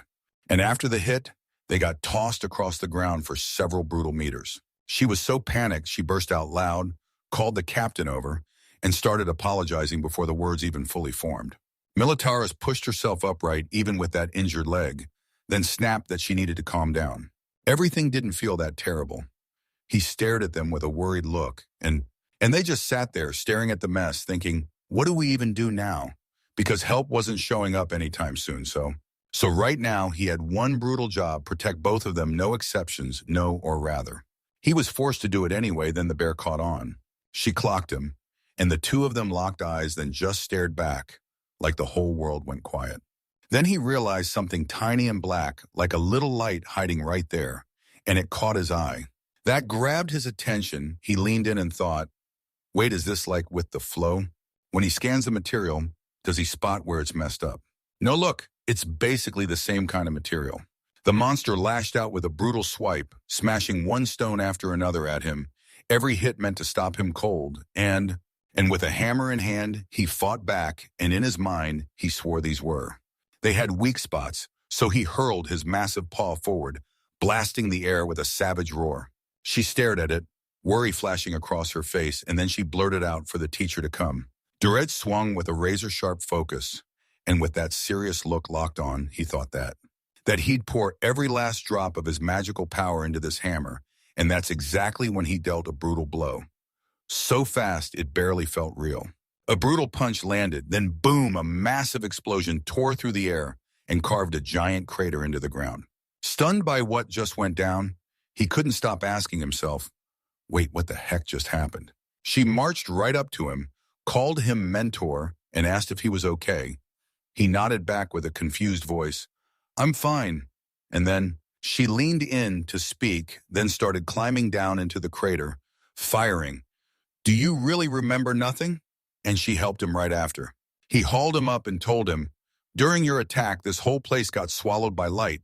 Then he blurted out, stunned, what? That's why this hole was here. She helped him claw his way out of the crater, and he could barely believe it himself. They got. He sprang up, and Confai instantly tackled him into a tight hug, yelling how insanely relieved she was that he was still alive. He shot her a tiny, reassuring smile and apologized for scaring her. She heard the loud commotion, grinned at it all, and promised she'd take care of the guards. They charged up to the crater, stared into it, and shouted, What kind of hit would it take to smash the earth to pieces? All that was left of the Iron Bear were battered remains, like a meteorite had slammed straight into it. A meteorite crashed right here, and the protagonist gently stroked her head with a little, unstoppable smile. The good news. Everyone made it out safe. A couple days later, Militara called the teacher to check on him. He slumped into a chair and said his bones still screamed, but he'd pull through. Then she asked, What about you? And Militara replied, I'm almost fully recovered. He stared at her with clear irritation and thought, man, it feels so good to be. He sighed about being young again, then shot a quick question. So the stone forest is guarded now, under watch, right?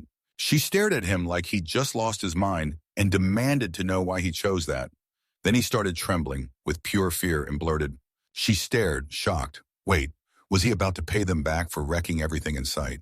He blurted out his thoughts, burst into laughter, and demanded, What are you even talking about? Because this place is about to turn into a mark for future generations, proving just how unstoppable his strength really was, and he couldn't believe it.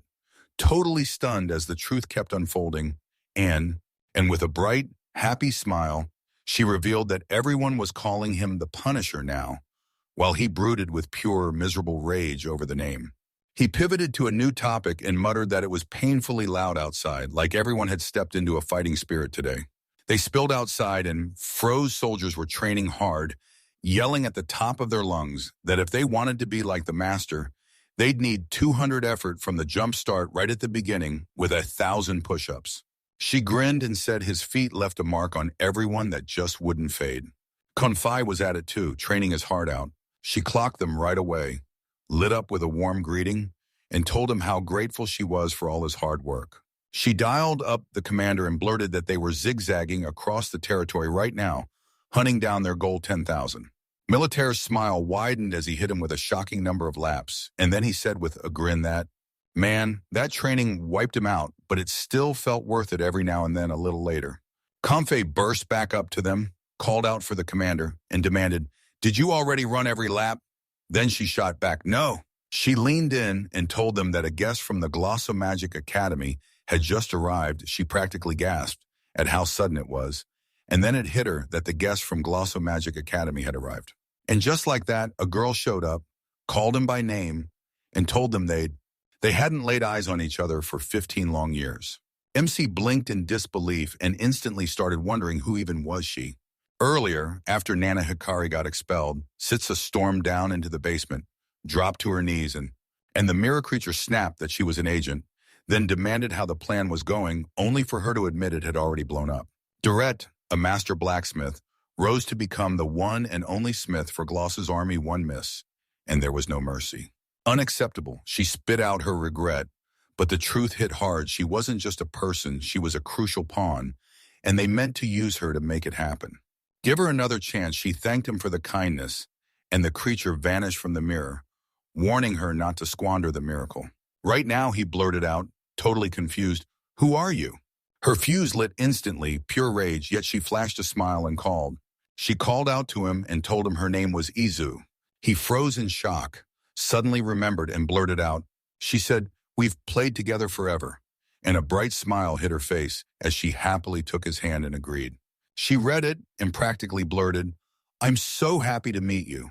And then she admitted she'd been thinking about him for so long. "I felt his presence pull me in. Then those militarists stepped between us like a steel wall." He grabbed her hand and begged her to leave him alone, like the teacher was drained to the bone. Exhausted, she checked her over, grinned, and called her commander, smirking as she spoke. That she treated her master like nothing more than a plaything, a little kid. And when that happened, rage exploded in her chest as she snapped.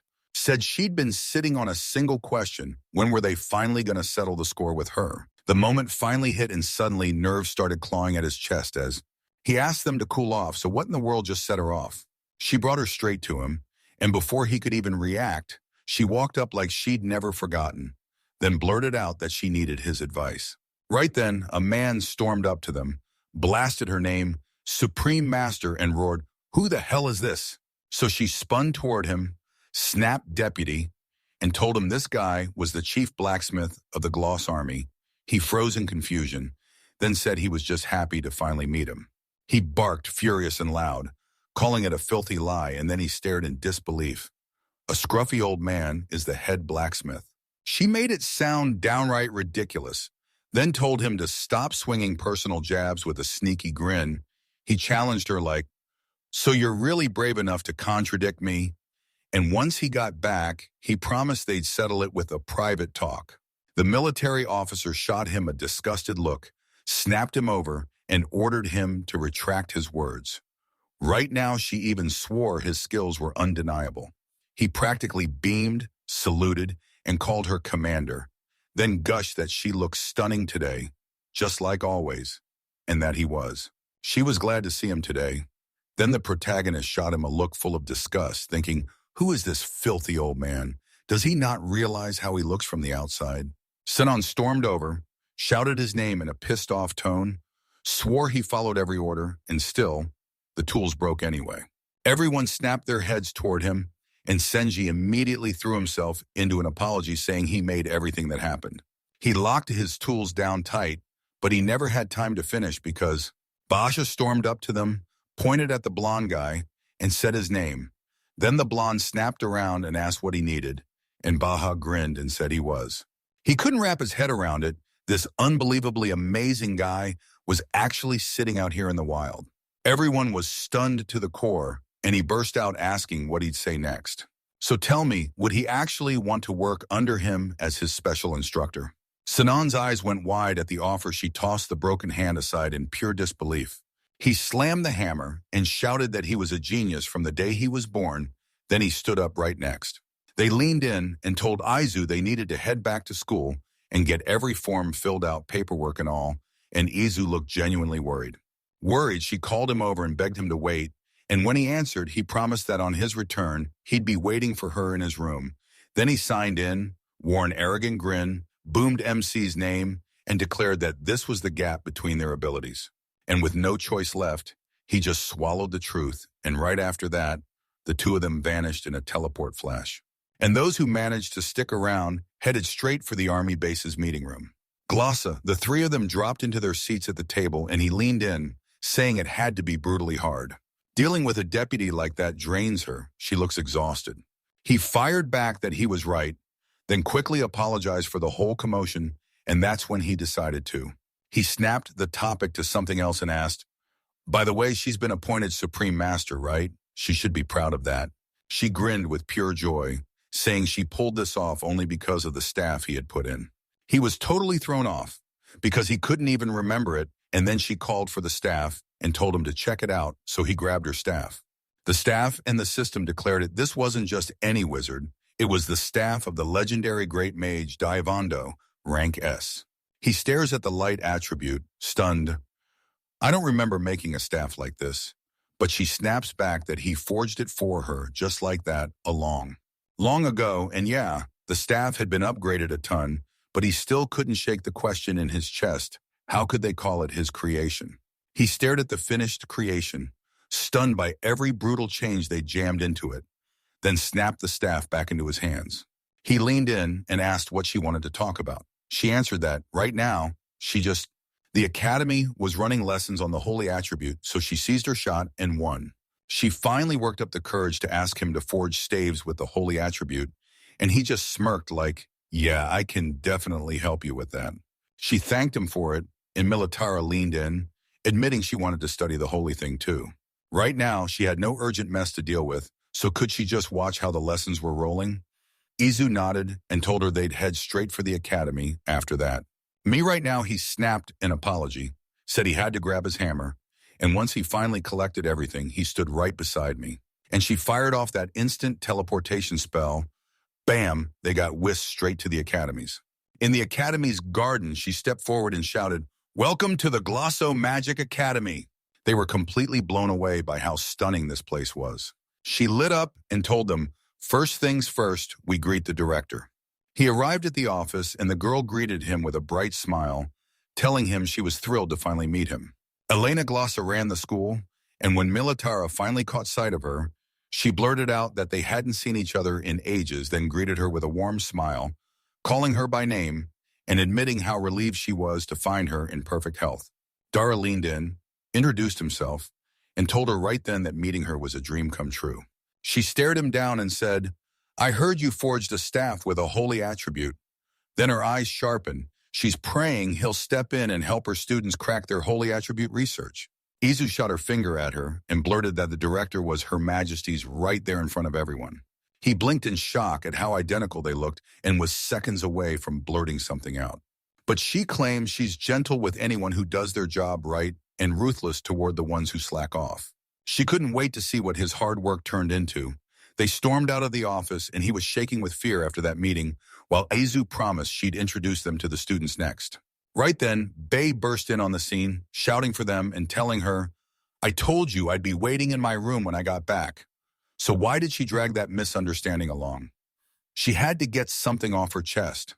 With a harsh glare, the sign snapped into view, and the grumpy guy loudly called out to him, demanding what he and old Mo was doing. Mold was still doing whatever this was. Then the protagonist snapped up, clutching his head with a disgusted look.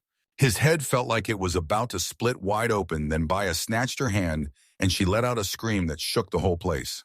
She screamed, and the two of them panicked over her. She fought his grip, demanded in a dazed voice that he let go, and yelled back, "What are you doing?"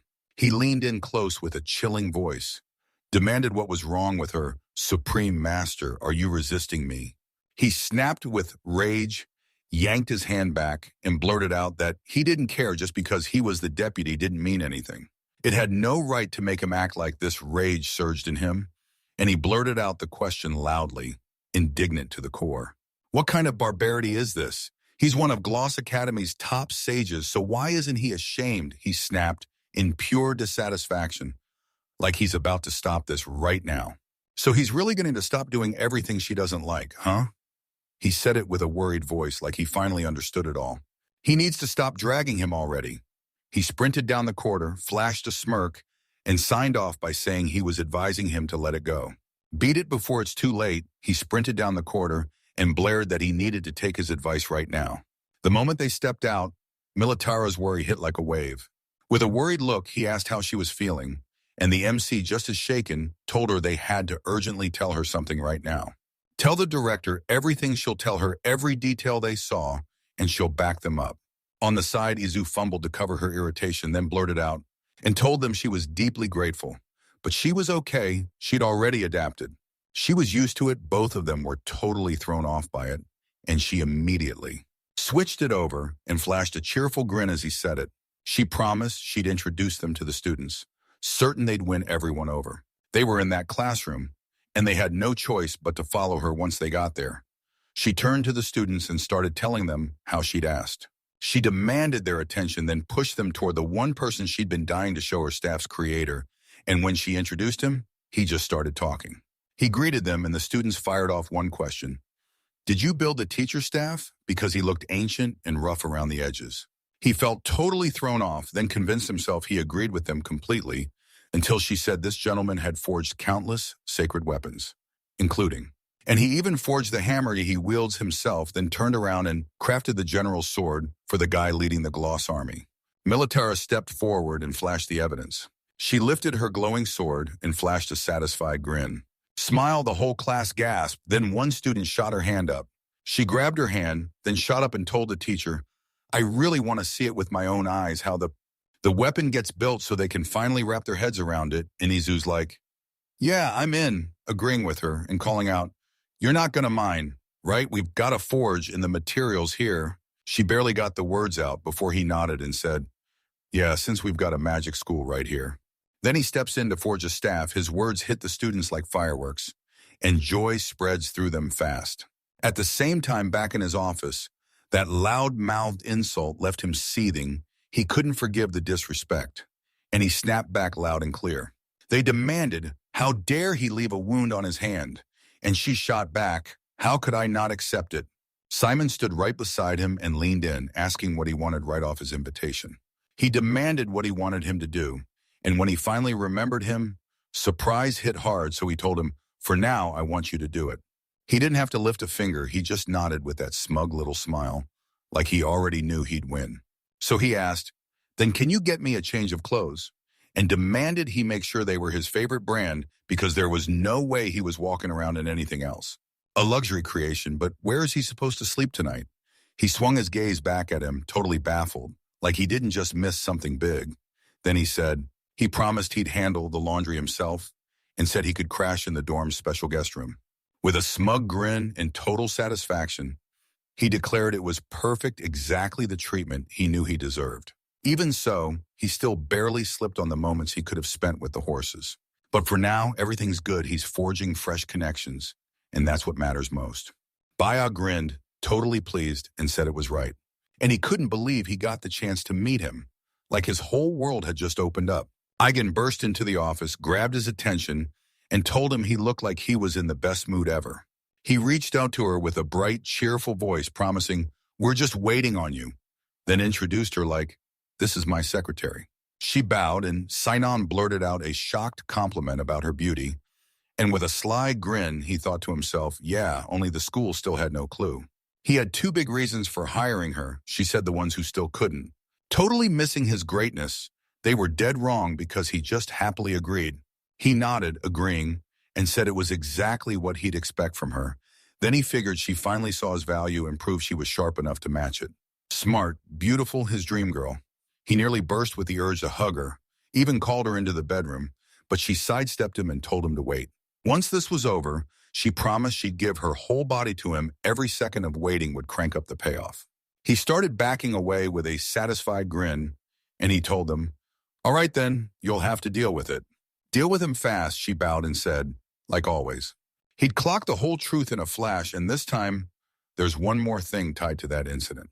She also wanted Derek gone, so they spun around only to catch the surprise in their faces. And while he was busy forging staves, she cut in and said that he disgraced her master. Nothing hits harder than that. The absolute gravest sin, and it left only one way to pay for this with his very life. Said, "This is insane," and swore they'd kick off preparations immediately. Then she said that she could already see that everything was set and ready, so she made sure he could leave right now. He was absolutely thrilled. Then they stormed into the dungeon and saw it. Satan said this room was huge and wide open. Then Aegon cut in, saying he swore that the day he'd take the throne was seconds away, then nodded and promised that she'd become his queen just as soon. He stood beside them, frowning hard as he realized the inside of this place was downright miserable. With a grin stretched wide, he swore to himself that he'd take over this country. That vice principal at school didn't fit him at all, so he slipped behind the curtain at Glossomagic Academy, manipulated everyone, and set up a coup, then seized the throne while chaos erupted, pulling off a bloodless takeover. With the Academy's manpower backing them up, this plan is basically unstoppable. She thrusts the S-rank Dark Power Seal into his hands, and the countdown to disaster starts. Stone listened and told him what she'd said, and he grabbed the words with a grin and said he couldn't stop gushing about how beautiful that stone was, because the power of darkness was the whole key here. To their plan, he told himself that was the second reason he hired her, though honestly, he has no clue where she even got that power stone from. And to him, she is the goddess of salvation descended and summoned him, demanding he destroy the stone because the power of darkness will soon be unleashed. It'll be his, no doubt. He nodded in agreement, then chose to play it smart and stay on the safe side. She kept calling out to him, demanding he use his unbelievable strength to shout, "Shatter this stone." Sinan grinned and swore he could count on her. Then she grabbed the sphere with both hands and started squeezing it, right there. Bea shot him a smirk, thinking he was an idiot and brute force couldn't break it. He smashed the sphere with raw magic. In the dark, that thing unleashed a wave of dark energy. He stared as it erupted, and his words cut off mid-cry. Hurl it from the side, cast a darkness absorption spell, and watch it seal up the danger. And realized it wanted to crawl into his body and take hold once it disappeared. After gulping down all that dark energy, he grinned like crazy and said it was absolutely amazing. Aging beamed at him and gushed that it was absolutely magnificent. He stared at the sign and couldn't shake the feeling that it was. It was smarter to let this idiot stay exactly like this. The dark power was only getting stronger, and that terrified everyone. Darkness should seize control of every single thing that exists. He ripped his control spell loose and watched it slither through the whole academy. Meanwhile, inside the Magic Academy's forge, students leaned in and demanded answers about which attribute pairs up with the holy attribute. He felt it was fire, then he just kept thinking and kept thinking. And lightning, the protagonist blurted that the holy attribute can do everything. It can even work solo, so yeah. Does anyone else have questions? He heard one. I heard one of the students hit the floor with a sickening thud. He lunged up to him and demanded to know how he felt, then he fought to get an answer, to shock him back to his senses, and then out of nowhere he lunged in to attack him. They tried to attack him, and Izu blared out loud, "Sure." Everyone was terrified this could happen. She lets out a slightly worried, "What's this black stuff all over me?" And she can already feel it. That's a massive blast of dark attribute energy, enough to make the air feel heavy. Alotara blurted in a worried, loud voice, "Are they?" With the crowd closing in, she marched ahead and blurted out, loud enough to shake said that they should hide behind her. Now she stood there in her. He's the holy barrier spell, and he bows to her, thanking her before he says, and said she pulled it off just in time. Then she stood right beside him. She snapped her head over to them, shouting at the top of her lungs, "What happened to the students?" Then she stared them down and said, "They claimed darkness had their minds in chains, but those forces couldn't touch them because the holy attribute weapons cut through it all." With a serious, thoughtful stare, he started saying, Dark. She said darkness and light are opposites, so it makes perfect sense, and that he's way too careless for a moment like this. With all this, she's finally in a position to help them, and Militara didn't even get a chance to understand what she meant. She reached out, slid her hand onto his shoulder, and used. She slammed the holy image spell, and boom, clones started multiplying everywhere. She stepped in front of them, stopped the students cold, and told them, "Give." With her brutal physical training, her clone. The clones can pin the students down, but if they want the students' minds freed, they'll have to destroy them.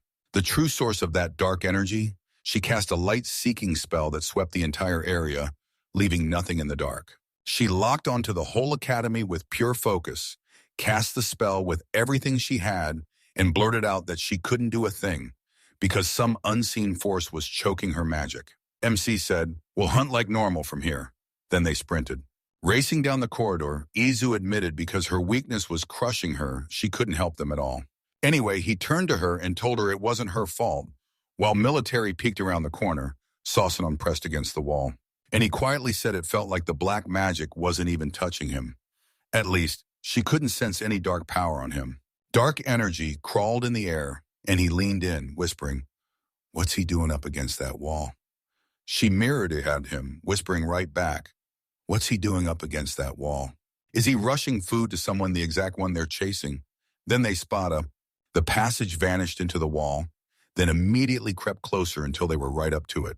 She stared in disbelief and demanded how any of this could happen, those militarists. She said it looked like a plain old wall, so she stepped right up, asked to examine it, and then swung into action with the holy. She tore the reveal spell open and somehow cracked a hidden passage just like that. Then he spotted it inside the wall, and his surprise hit like a jolt. Like the Supreme Master, exactly as everyone feared and expected. She spun toward them and declared, loud and certain, that there wasn't a single doubt in the world. Figuring out what was coming next, because that's exactly what was hijacking the students' minds at the same time. Baya was halfway through his meal when he grinned and said the steak from lunch hadn't gone to waste. Sinan was ready to ask about payment right when everything went down.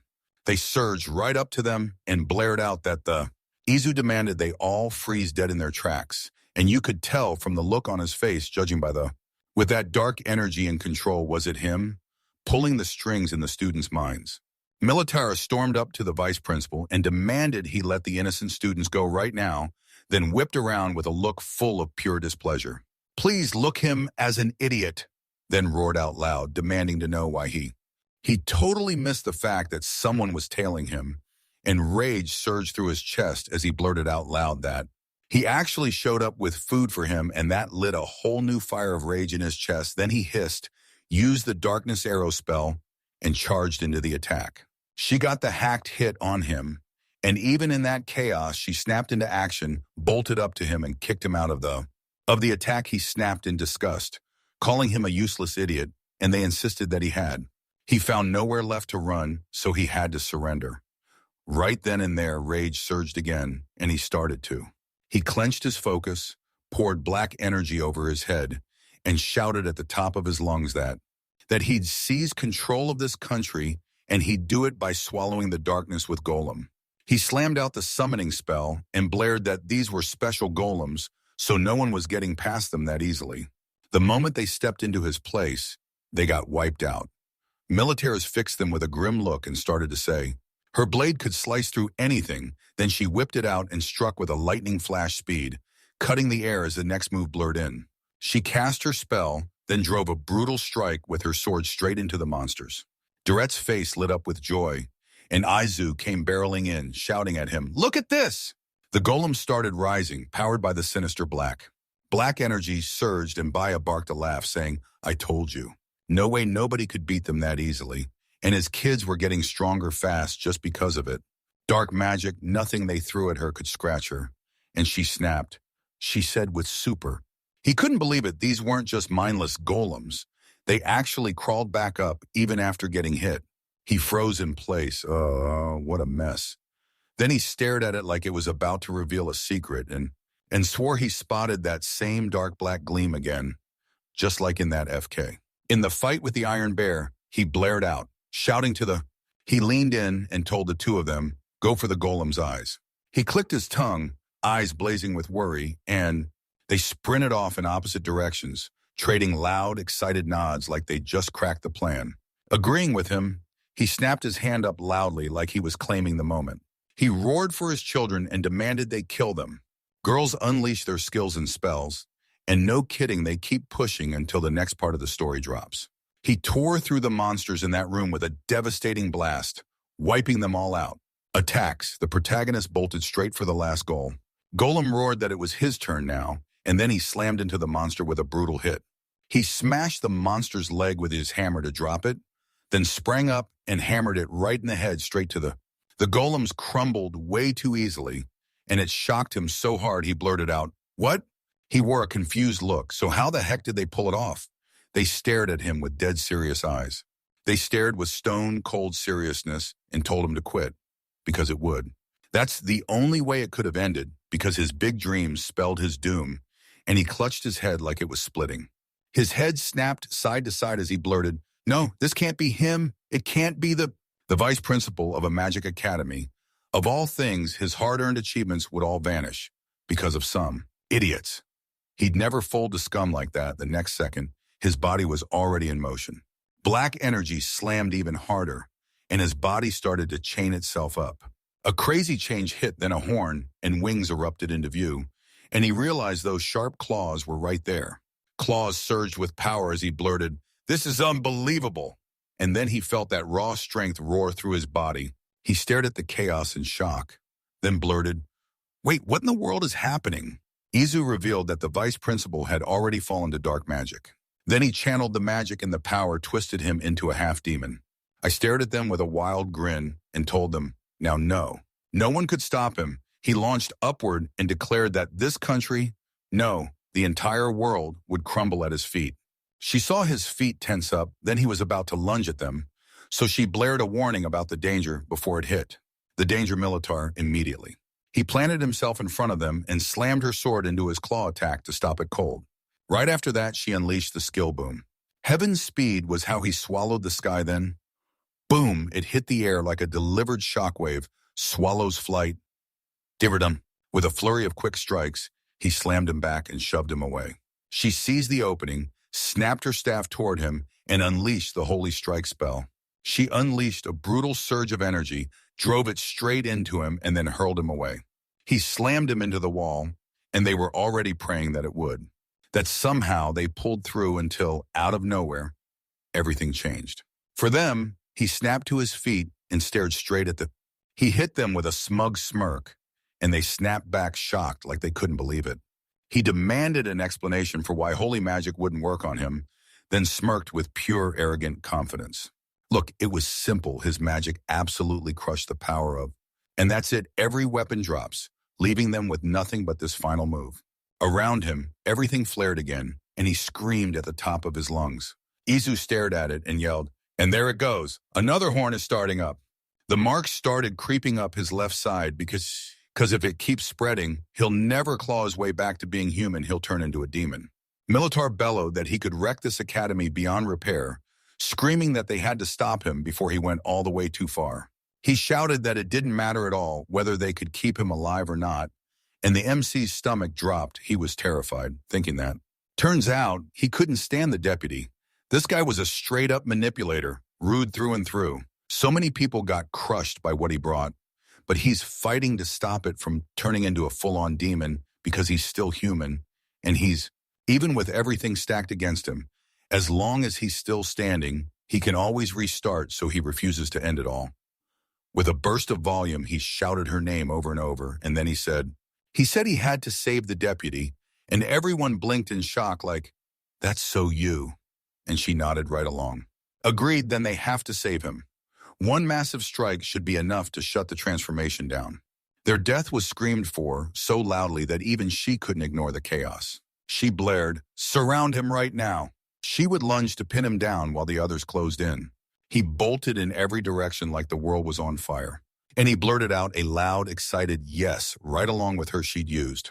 The Holy Vice spell snapped shut and pinned him in place, immobilizing him with energy chains, and they instantly lunged straight toward. They surged toward him, and swung their weapons at once, using the double slash skill to crash their blades together from both sides. But he wasn't. He took every hit, threw back a laugh, and told them they'd managed to get way too close. Then Yuzu noticed. He lifted his hands, about to unleash magic, and screamed a warning about the danger. Then he shattered the darkness with a burst. He unleashed his first spell and shattered free from the energy chains. He burst out the Holy Shield spell, slammed the attack back cold, and kept her friends safe. Dread spun toward her, gratitude flooding her eyes, and he was about. He shot up to the ceiling, stared him down, and shouted. Said the darkness around him was so thick it swallowed everything, and they couldn't scratch it. Not even a bit. She told him straight up that the magical powers he'd once had were gone, swapped out for demonic ones, and his body started to weak leaning, breaking down. We hit a wall. He was just too weak for holy power to even work on him. And then her words. Those words slammed into his mind, and he instantly figured they were zeroing in on the clash between the two. The two attributes, yet somehow he can still see. He sniffed out every crack, then leaned in and roared his voice louder. He wildly declared that the deputy's weakness was the heart. He stared him down, rage blazing in his eyes, and then he shouted. He proclaimed he had no weaknesses. Then she slammed the light pillar into play. Pillar magic slammed down, and Baya had to twist out of the way, loudly ducking as the attack blew past her face. Declared it was absolutely infuriating. Militara's face went stone serious as she swung her blade, unleashed the Heavenly Moment technique, and drove the attack through with unstoppable force, delivering, and landed a flurry of rapid strikes, finally scoring a painful wound on him. That hit landed, and both of them shouted his name at once. Then she leaned in and told him to end it, finish him off. The protagonist smashed the air with his hammer, unleashing raw power in every swing, rushed at him, certain it would snap him back into. The spell snapped him into human form, and he immediately swung the hammer and landed a crushing blow. When the dust finally settled, they found him back in his usual form, and everyone gasped. The horns are gone, the transformation's over. She'd finally stopped. Relief lit up her face, and she strode over to him like she knew he'd crack, saying, just as expected of a mentor. He ended it with one razor-precise punch, then the confusion hit hard. Then they turned to Izu, called out to her and grilled her. Was she hunting for something? He started pacing around the room, caught a weird sound, and immediately snapped that it felt like he'd stepped on something. He snatched up a black shard and demanded, "What is this?" And just like that, she rushed straight over, shouting his name at the top of her lungs, and he told her she could take a look, and when she snatched it from his hands, she blurted out that it was a shard of a dark attribute stone. Militara stormed up to her and demanded why something like that was just lying here. Then she said that. He said that this is exactly why the deputy nearly turned into a demon. So yeah, he's hiding something, and I know he knows it. And they can confirm it with magic as the agent walked through. Striding through the forest with a scowl that screamed dissatisfaction, he silently thought. She knew it, her whole plan had crashed hard, and just like that, plan after plan kept collapsing one after another. This time, she won't get a free pass, no escape, no mercy, because it's all his fault. Is that really all she's got, just shrinking in fear and waiting to die? No, she has to push back, and maybe she never even got to finish what she was about to do. Just as she was about to finish her thought, Izu stepped right in front of her and told her to stay right there. Then she sprang off the branch in one wild leap. She stared at her like, wait, is this girl actually watching me? Watching her like a hawk, she snapped, "What do you want from me?" Then she yanked out the orb shard and said, She stared through the deputy's memories, then realized the dark attribute stone was placed on him by the very person who handed it over, almost flipping everything on its head. Turning him into a demon, yeah, that was her. She called out his name like she owned it, and for a second he swore they already knew her, even that she handed him the orb. But then how is that even possible? How could that even happen? She gasped, then snapped back. What if the deputy's memory is warped? She started to apologize, but she cut herself off. Then she needs to hurry, the MC cut in as he stood right in front of her, warning them they wouldn't let her walk out. Rage flared in her the moment she met the very person who wrecked her plans. She clenched her teeth with pure rage, stared at her, and warned her, "Don't fight back. Just tell me straight why you did it." Did it? Agent snatched the hidden dagger and snapped that she didn't see the... the need for it because she would have just ended him. Kill them all, then he froze, words cutting off mid-sentence with pure, terrified intent. She gripped her dagger, sprinted straight at Izuo, and with a sly smirk, figured the mage was wide open. Vulnerable mid-cast, but she snapped a holy bond spell into place, utterly shocking herself, and then she blurted, "Is it silent magic?" Then fixed him with a serious look and said, thanks to the staff he made. For her, no one needed to hear a spell escape her mouth. She was sorry, but she was going to. She'd have to swallow her pride and admit defeat. Agent tore his gaze away and thought that. That's when it all went downhill. She couldn't even get to the dagger, and all she managed to say was that it looked like she realized she was beaten, agreed anyway, and then admitted she'd made a damn FG mistake. A fatal mistake from the very start because she never learned her lesson. She vowed to finally read people for what they were because Sinan and Bayat wouldn't stop haunting her mind.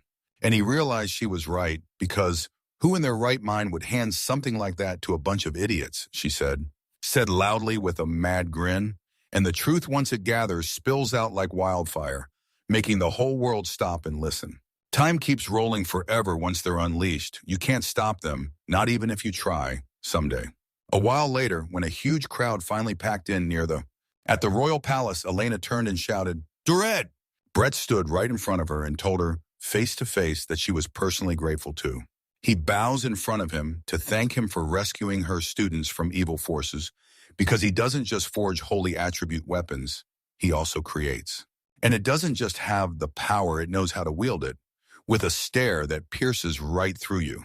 That reads the enemy's weak spots, like it's staring them in the face, and the wondrous character behind it has won everyone's love. Truly, he's a blacksmith without equal. Then she slipped him the gift with a grin, and he swore her words lit a fire in his soul. She blurted his name and told him, straight up, that she was appointing him as the head teacher of the Glossomagic Academy. At the academy, he bowed and thanked her, saying it was a massive honor for a blacksmith. Militara called the mentor and blurted out that she was thrilled his deeds were finally being recognized. Then Izu stood right beside her and said, with a grin on his face, he practically bragged he'd pick up even more work. Then he said he wanted to thank both of you. If not for them, he wouldn't be standing here right now. So when they thanked him again, embarrassment crushed him, because he knew just how painfully hard it had been. Serenade strode up to them and said, I just have to thank you again. And Senji stepped toward her right after. She came in carrying it, then told him to take it as a token of her gratitude on her behalf. She crowns the one who saved this kingdom with the title of the greatest blacksmith in Glosser, and slams the symbol into his hands. The gloss of castle, the heart of this title. He lifted the item he'd just been handed high in front of the crowd, and the whole assembly leaned in, waiting for what came next.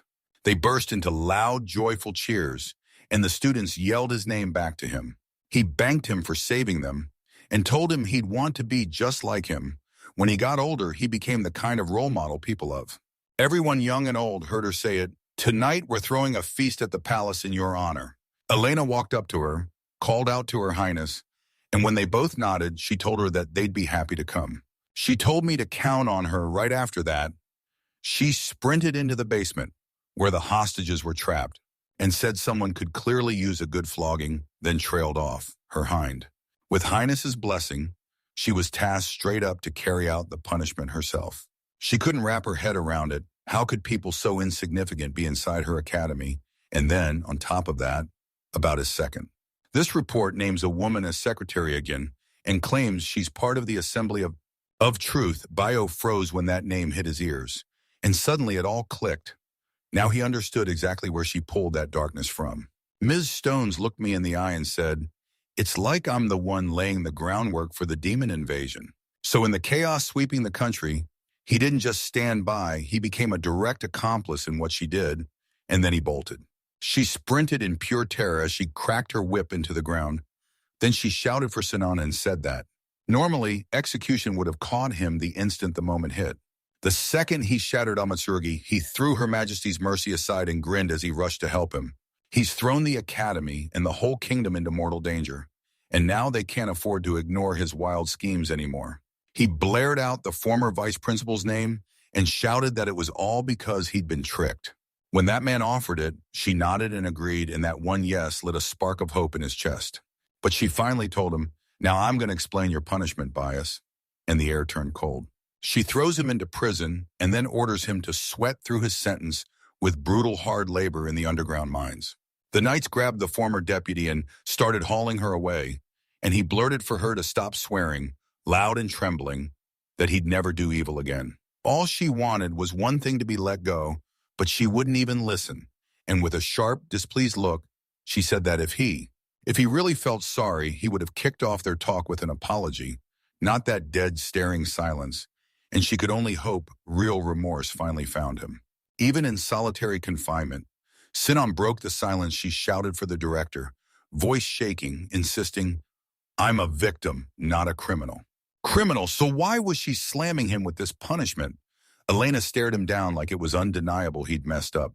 And badly, because he'd always dreamed of becoming a blacksmith. They'd hand him the chance to meet the materials face to face by extracting them himself. The guards shoved him along as he screamed for them to listen. Then, sometime later, deep underground in a grungy mine, he shoved a loaded cart of materials forward, fighting the darkness with every step. He collided with another worker, sparks flew, and rage boiled over, so he snapped, and he blared that it was all because of him, called him an idiot for spilling everything. He flashed a friendly smile, apologized, offered to help again, and then there was another one. One of the workers stepped up, slapped him on the back, and declared, "See, we're comrades after all." He snapped at him to take his hand away, seething, and in that moment, he swore there wasn't a single ounce of beauty here. Why did he have to work in a place this filthy and disgusting? The workers grinned at him and basically read his nerves like a book, saying he didn't have to carry that tension alone. He could tell them what was crushing him, and then they'd help. They'd whip him into a real good man, scrubbing every ounce of darkness out of his heart, because deep down, all of them are determined to help him. He shot his hands up over his head and blared that they needed to back off, already stopped smacking him on the shoulder for no reason. They brushed it off, claiming it was not bad already, but his speech still needed work, and rage boiled in his veins because he genuinely hated people who were that positive and that annoyingly upbeat more than anything. How much longer is he going to stay stuck here until the day he's gone for good, living the same life over and over? Right then, in the banquet hall, several people swarmed up to the protagonist and promised he'd bust his butt to one day become a blacksmith just like him, while her dream burned hot, buying a weapon he'd forged with his own hands. With a confused grin, he insisted he was nothing special, just an ordinary old man like, This is one of those jaw-dropping details that hits you like a punch." Militara stared at him and said the mentor is getting even more famous. And Izu shot back that starting today, she'll work twice as hard and keep driving her research forward. So she wouldn't dishonor the one the master himself had chosen and crafted a staff for. She turned to her and said, "I can tell you're brimming with power." Radiating pure excitement, she couldn't wait to see her. She'd even miss her later. With a bright grin, she waved her over and promised she was also. I was so glad to see her, and the second she did, she burst into laughter, then told me that right now her and her mentor were finally going to have some time alone again. She flashed a grin and dared herself to say anything but goodbye, because not yet, not after everything, not this soon. Still, she stayed planted right by the master's side, and they were both stunned by how long she lasted. And she told him the director had sent her on leave with a blessing so she could finally stay with him and soak up every bit of this time. Militara looked absolutely miserable and snapped that, right there, that's exactly what happened. That's just how it goes. She lit up with joy for her, grinning as she swore she wouldn't let the two of them fall into boredom. MC's chest tightened, and they couldn't stop staring because that terrifying gleam in their eyes felt like a warning. The guy beside them burst in, saying the musketeer squad had finally come back from the battlefield. The moment they heard it, they sprinted for the northern lands to crush the monster threat. Right? And somehow they pulled it off in just a month. Honestly, it makes sense when you've got a strong commander leading the charge. And that's how it always goes. Once something catches his eye, she leans in and drops the exact words that come next. But this isn't just any unit, it's a special National Army organization that was formed years back. And like the name screams, they don't charge into battle with swords, they fire muskets. He grinned and said it was totally original. She shot back that their commander was Bayonetta, and they should go say hello. That name hooked him instantly. Then a musketeer squad rode in, stormed in on them, and their commander blared that the musketeer squad from the Glossa Kingdom was coming for them. She finally arrived, bolted straight to Militar, and told her the stampede that had erupted. The Toyo Plains' plans were quickly crushed and brought under control. During the entire ordeal, not a single civilian or musketeer got hurt, no one. Cleanup, she beamed and said she'd nailed it, then added that she was already expecting she promised she'd file a more detailed report tomorrow during the day, and then she paused. She was trembling like crazy, then called out to you, her voice laced with worry. Bayonetta beamed and sprinted straight to Dorette, shouting, "Dad?" And he finally blurted that they'd met at last. She snapped him into a fierce hug. He was still lost, and he blurted out even louder that she had no right to. She yelled that name at him and demanded he let her go, then stormed off and snapped that she'd never. She never expected to bump into Dad in the capital, seriously. He could have warned them he was coming. Rival cracked up in a baffled way, and she listened as he spilled his story. Then she shot back. "So you ended up a blacksmith for the National Army." Army, he'd been promoted fast, and he swore it wasn't his own doing. It was the help from the people around him. While she beamed and admitted she could finally see it was all because of good old Dad. A guy rolled up to them, called out "Commander," and was about to ask something about him. Then she whipped around. She spun toward him, waved him in, and introduced him as her dad, then told him he was the one who forged the musket. For her, too, then the musketeers burst out in unison, shouting how thrilled they were to finally meet him. And she said, she told them they had to introduce him to one special musketeer, so she dragged him along and announced that he was the rising star of their platoon, her vice commander, Luca He. With a flustered grin, he called the commander and demanded, "Wait, what are you even talking about?" They clasped hands, and he stepped in with his name, saying he was thrilled to finally meet him. Then he did the same, matched the introduction, and after. Then he bolted back to the line and flashed them a quick, sly smile, and told her that the crowd was full of young faces. Then her voice tensed as she said firearms had appeared. It only showed up recently, and that opened the door to forge a brand new combat unit, but then things got complicated for the rest of the crew. In the Army, they get treated like a bunch of kids, so she has to grow up fast if she wants to prove her commie dreams aren't just childish talk. Commander leaned in and swore she could handle it, then she nodded, ready to go. They nodded in agreement, then admitted that's exactly why she needed to ask him a favor, and just like that, he agreed to. She leaned in, telling him to listen, then shoved her musket into his hands and begged him to repair it, because she had a question she just couldn't wait to ask.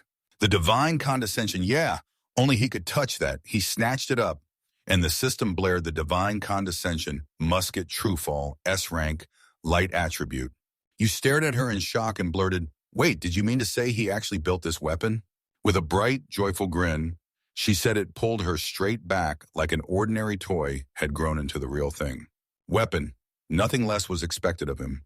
He clenched his thoughts with ruthless focus, and that serious edge hit hard as he started to think. Expression, yeah, but why did his weapons evolve again? He asked it with a friendly smile. That friendly smile flickered across his face, and then he said he'd start fixing it tomorrow, so she asked, "Can you take it to the workshop for me?" She thanked him and Luke. Luca strode up to them, called him over, and asked if he could watch while he worked. He nodded yes, smiling like it was nothing. He was over the moon knowing his craft had hooked young people too. Militaris and Izu marched up to him, flaring with urgency as they called him A. He leaned over and said he looked totally happy. Was it because he'd finally met? He met her, immediately denied it, scrambled for excuses, and bolted to get away and shouted that he'd go get ready for. The musket repair is happening tomorrow, then the next day you're headed to the ford. MC snatched the musket from the ground and charged right into the next move, started inspecting it like a detective while the other blacksmiths hammered away while everyone stared at him. Then he finally asked, "If the barrel bent a little to the right and made the bullets veer?" Bayonetta nodded. This is exactly why it happened, and she swore she always lined her shots just a bit left. He said that the brand was partly wiped away too, like it was fighting back. Maybe the mana drain had spiked, and she gasped in shock. He couldn't believe how he guessed it, and she admitted she's getting wiped out way faster than before. Then he added that in general the entire musket was damaged, and she said that it had to be the brutal hand-to-hand combat, because the moment he heard what she said, he froze in shock. And she took the She grabbed the musket and said she usually handled it just like this. Then she sprinted right behind Luca, slapped the weapon to his throat, and his shock hit him like a truck. Shock hit him hard. He stared at what he'd just seen, then blurted to the captain at the top of his lungs and said that.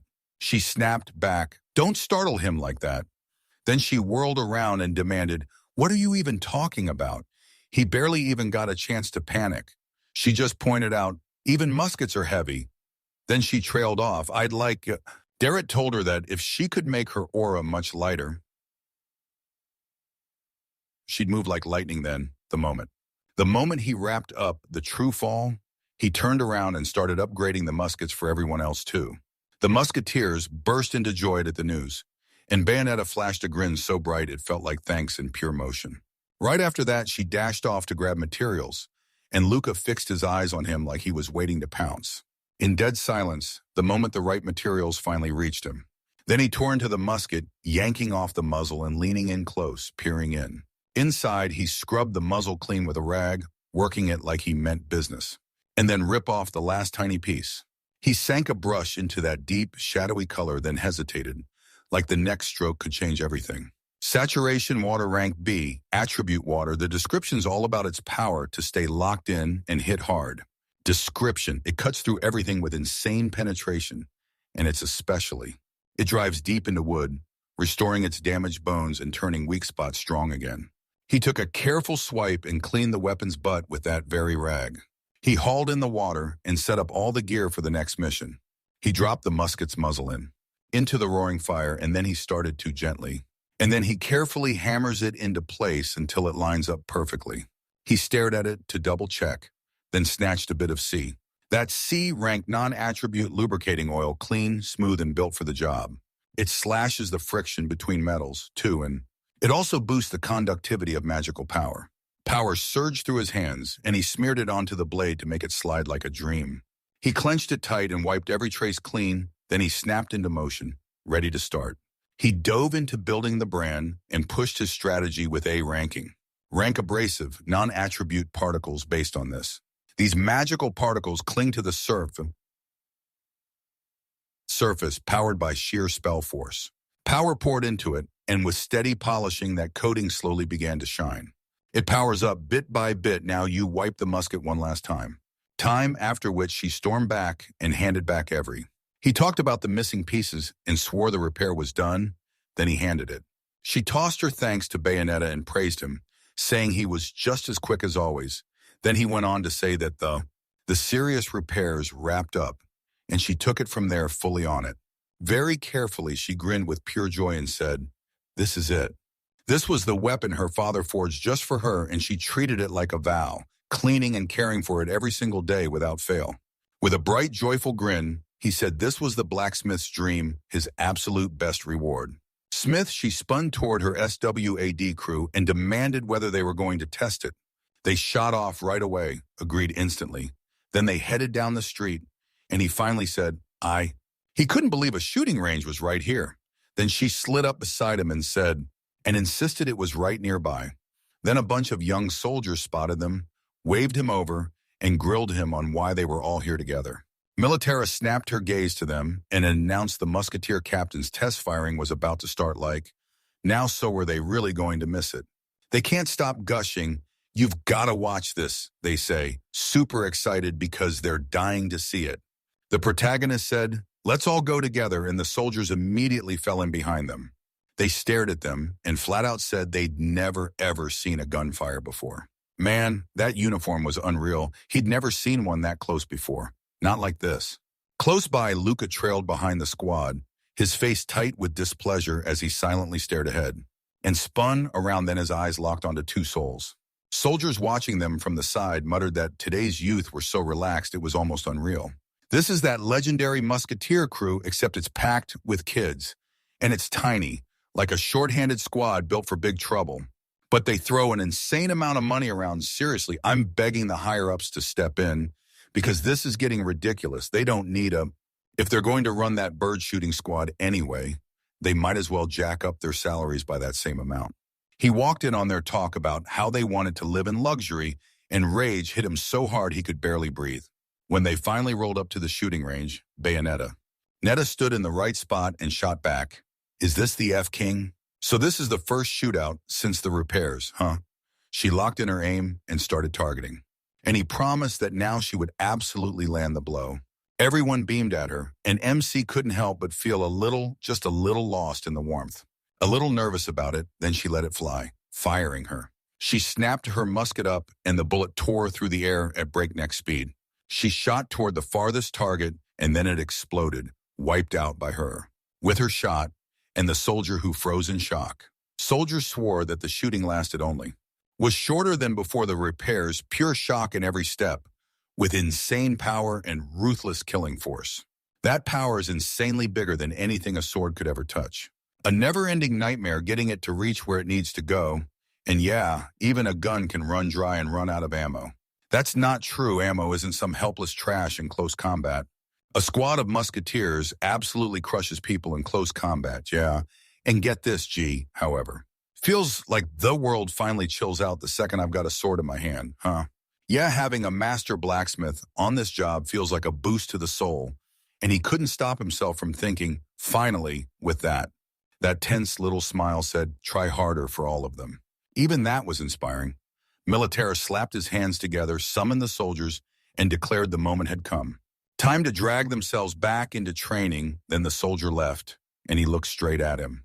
Then he stared at them and blurted, you guys are so pumped right now. Bayonetta nodded and said it'd be awesome if they could at least show them something, anything. He didn't have much interest in the guns, but he turned to her anyway and asked, like it was obvious.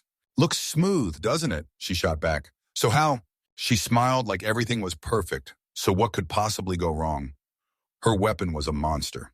He let out a breath of relief and admitted that even after the repairs, checking everything still makes his nerves spike. Her squad lit up, and the members rushed to call the captain, sounding happy.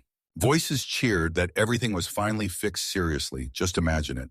It's a simple repair, but it changes everything. He even asked her to fix his weapon too, and she bristles with indignation. And that's when they told everyone they'd come in one by one and write their names right on it. He grabbed that sheet, then his face lit up with pure joy, because the soldiers marched in to sign up, and she said, one day she's going to beg Dad for an adventure, but right then, danger was creeping in, and it was too risky Without a weapon, he nodded along, agreeing completely. And then he added that he forged his own weapon and jumped straight into the soldiers' training. She blinked in shock, and then he told her there was one girl who pushed him to forge his own weapon. And Militaro said that if he tried it himself, he'd finally understand blacksmithing for real. They also stomped an abnormal special occasion monster, and she said it like it was nothing. I was shocked to find out Dad is way stronger than I ever thought, and he even denied it. He credited the whole win to the fearless leadership that guided everyone. She wanted to see his hammer, and when he agreed, she lit up and said she couldn't wait. So what's it called again? He totally freaked out at her question, and then she asked anyway. With a worried look on his face, if he was trying to say he left it unnamed, he said the name so awkwardly it practically tripped over itself. Then Bayonetta snapped to a stop, burst into laughter, slapped him on the back, and told him the commander was. He came up with it, then shot a glance to the side, and there Luca was, staring right at them with this intense, can't-look-away energy. He wore a deathly serious face and called his name Durette B.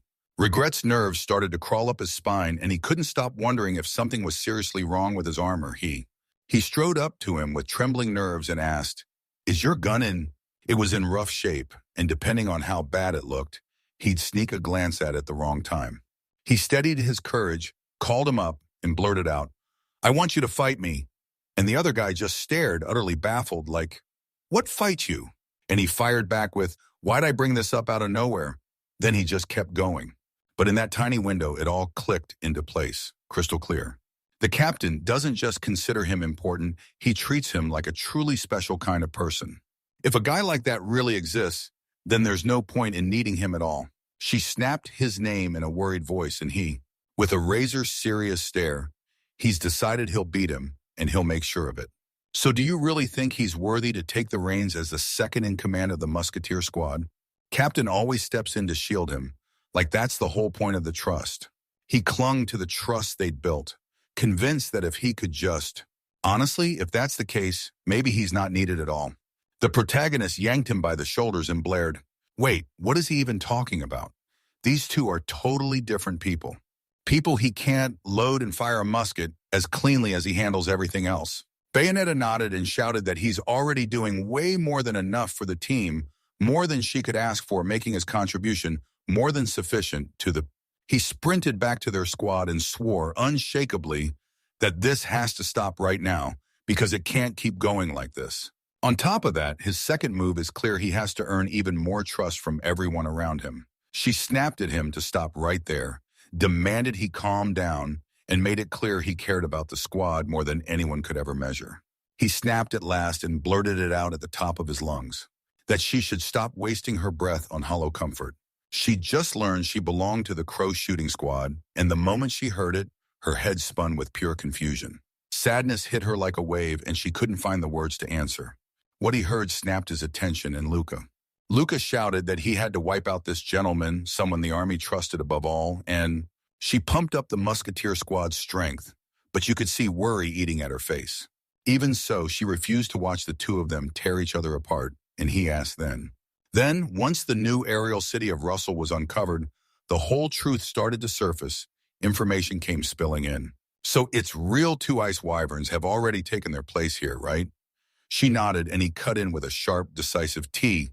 He told her to let him destroy those monsters because that's what he needed for their duel with that gentleman. The winner's the one who breaks them first inside Russell, an aerial city of rare flying ruins that was only just discovered, and it's about to kick everything into overdrive. Right now, that magical ruin is anchored up in the sky above the capital, and people swear there are a ton of priceless treasures and magical tools sitting there, things you'll never find in any other wreck. The Militarum just announced it. An expert research team is heading to this aerial city soon, and they're also whipping up an official punitive detachment to hunt down the Ice Wyver. So yeah, this extermination duel couldn't possibly get approved, and he was blindsided, then immediately blurted out a loud apology to Her Excellency, the commander. He blurted that he was then, right in the middle of it, he kept asking her. So he pushed her to give the green light for a ruthless, punitive mission. She was stunned by his words, and right after that, she called. He addressed her by her title, dropped into a respectful bow, and told her that she had requested it too. They won't cause a single problem for the National Army, and he even asked politely too. He pressed her for an answer, and she let out a heavy sigh. Fine, she'd allow it, but only.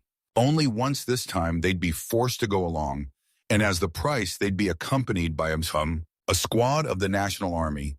If they judge the situation as too dangerous, they're about to burst in and save the day. Don't they realize it? And wait, did they seriously agree? Reed and Bayonetta waved him over and beamed at him, smiling like something awesome just happened. Everything went smoothly, then he spun around, marched off, and tossed out a sincere apology as he left. He apologized for snapping earlier, and she absolutely nailed it, yet somehow everyone's still worried about him. But nobody said a word to him then. A little later, they showed up at the tavern, and she beamed, stunned that the day had finally arrived when she got to sip alcohol with her dad. Izu beamed and immediately agreed, telling them the ale they served the master was downright delicious. MC nodded in instant agreement, then she shouted for the militia. Atari asked if she'd drink, and when she refused, she burst into laughter and warned, "If I drink, then this is what happens." Confit marched up to the captain and, with a glare full of displeasure, snapped that she had no business teasing her. Her Excellency, the commander, she stared at her, smiled, and asked with real bite, "Your loyalty is only to me, right?" He got blindsided by their conversation and demanded, "So when did you two meet?" And the military promptly snapped back that the National Army had already rolled out a person. They tried rotating the staff like it was an experiment, and he had zero clue what was going on until she said it was some kind of exchange program. To get why the Musketeer Squad's power matters so much, they push through and reach. They swap the national class soldiers around and shove them into training, letting them learn under each other's strengths. Until now, Confi swore she'd been a swordsman right up until this moment. Under this system, they ripped her out of the National Army's main ranks and dropped her into a musketeer role in the same squad. He blurted in shock that it was a damn good attempt, and he sounded certain that there was still a lot they could do. She learned it the hard way, just like he did when he pushed to forge his own weapon, and she jumped at the idea. Bayonetta called Izu over, and Izu nodded, saying she got it all. It had been over 5 years since the Musketeer Squad was formed, yet not everyone would let them in. A squad that can only gun down birds, or maybe a squad of bird hunter. Derek was terrified about it, and she told them straight out that was the whole deal Luca had been talking about, so who the hell was he about to? Who would even dare to say something like that? She snapped her gaze away, confused, then caught Militaru nodding, so she finally blurted it out to him. She admitted it wasn't crystal clear, but then she pointed out these were soldiers from the National Army's main force. He froze in shock at that revelation. Then it hit him, he couldn't believe it, and he blurted his question out loud. But during that test firing, the young soldiers beamed so hard, it felt unreal, didn't it? She snapped her head and cut that thought off, like, no, needed no explanation. He refused to believe it and, quoting the soldiers, insisted it felt calmer, almost peaceful with a sword in hand. But she called him and asked he still remembers those words. Right, and the moment he heard it, surprise hit his face while the commander said that. In the National Army, they don't just respect swords, they trust them more than guns. And close quarters combat is treated like a sacred virtue, with plenty of seasoned veterans swearing by it. Bayonetta said, if that gun's got no bullets, then you can't do a thing about it. Easy said it like it was nothing. Magic alone is more than enough to blast enemies from way out at long range. With a faintly crushed look, he admitted it's all tangled up.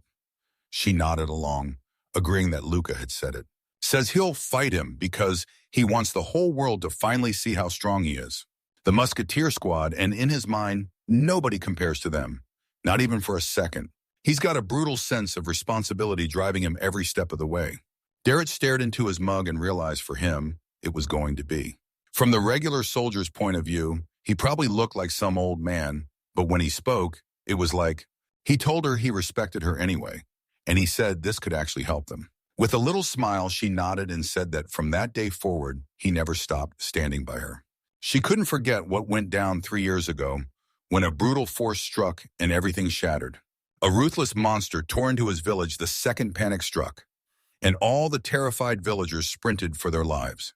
Lucas bolted away from the colossal monster, not stopping to breathe, stumbled and stared, stunned as the monstrous giant loomed over everything, came charging at him, and she cut down that monster with one ruthless strike. With a single shot, it saves everything. He grabbed the moment and saved his life. Then joy exploded on his face. She called Dad and told him she wanted to go for it, to beg him not to hate him because even with the duel coming, she was determined to make things end on a better note. He's not trying to play nice. He's frantically fighting to protect the Musketeer Squad. Squad! He grabbed her hand, called her name like it meant the world, and told her she'd be okay. Then he leaned in and said he wanted to be FG. Be friends with him too. She finally let out a breath of relief, thanked him with all her heart, and with a grin, he realized this solid, responsible young man had a lot to teach him. The other girls erupted in rage over what happened, and the protagonist. With a grim stare, he fixed his eyes on his mug and sank into one thought: he could only hope that because of this. Once the assassination mission kicked off, the Musketeer Squad's situation finally looked like it could turn around.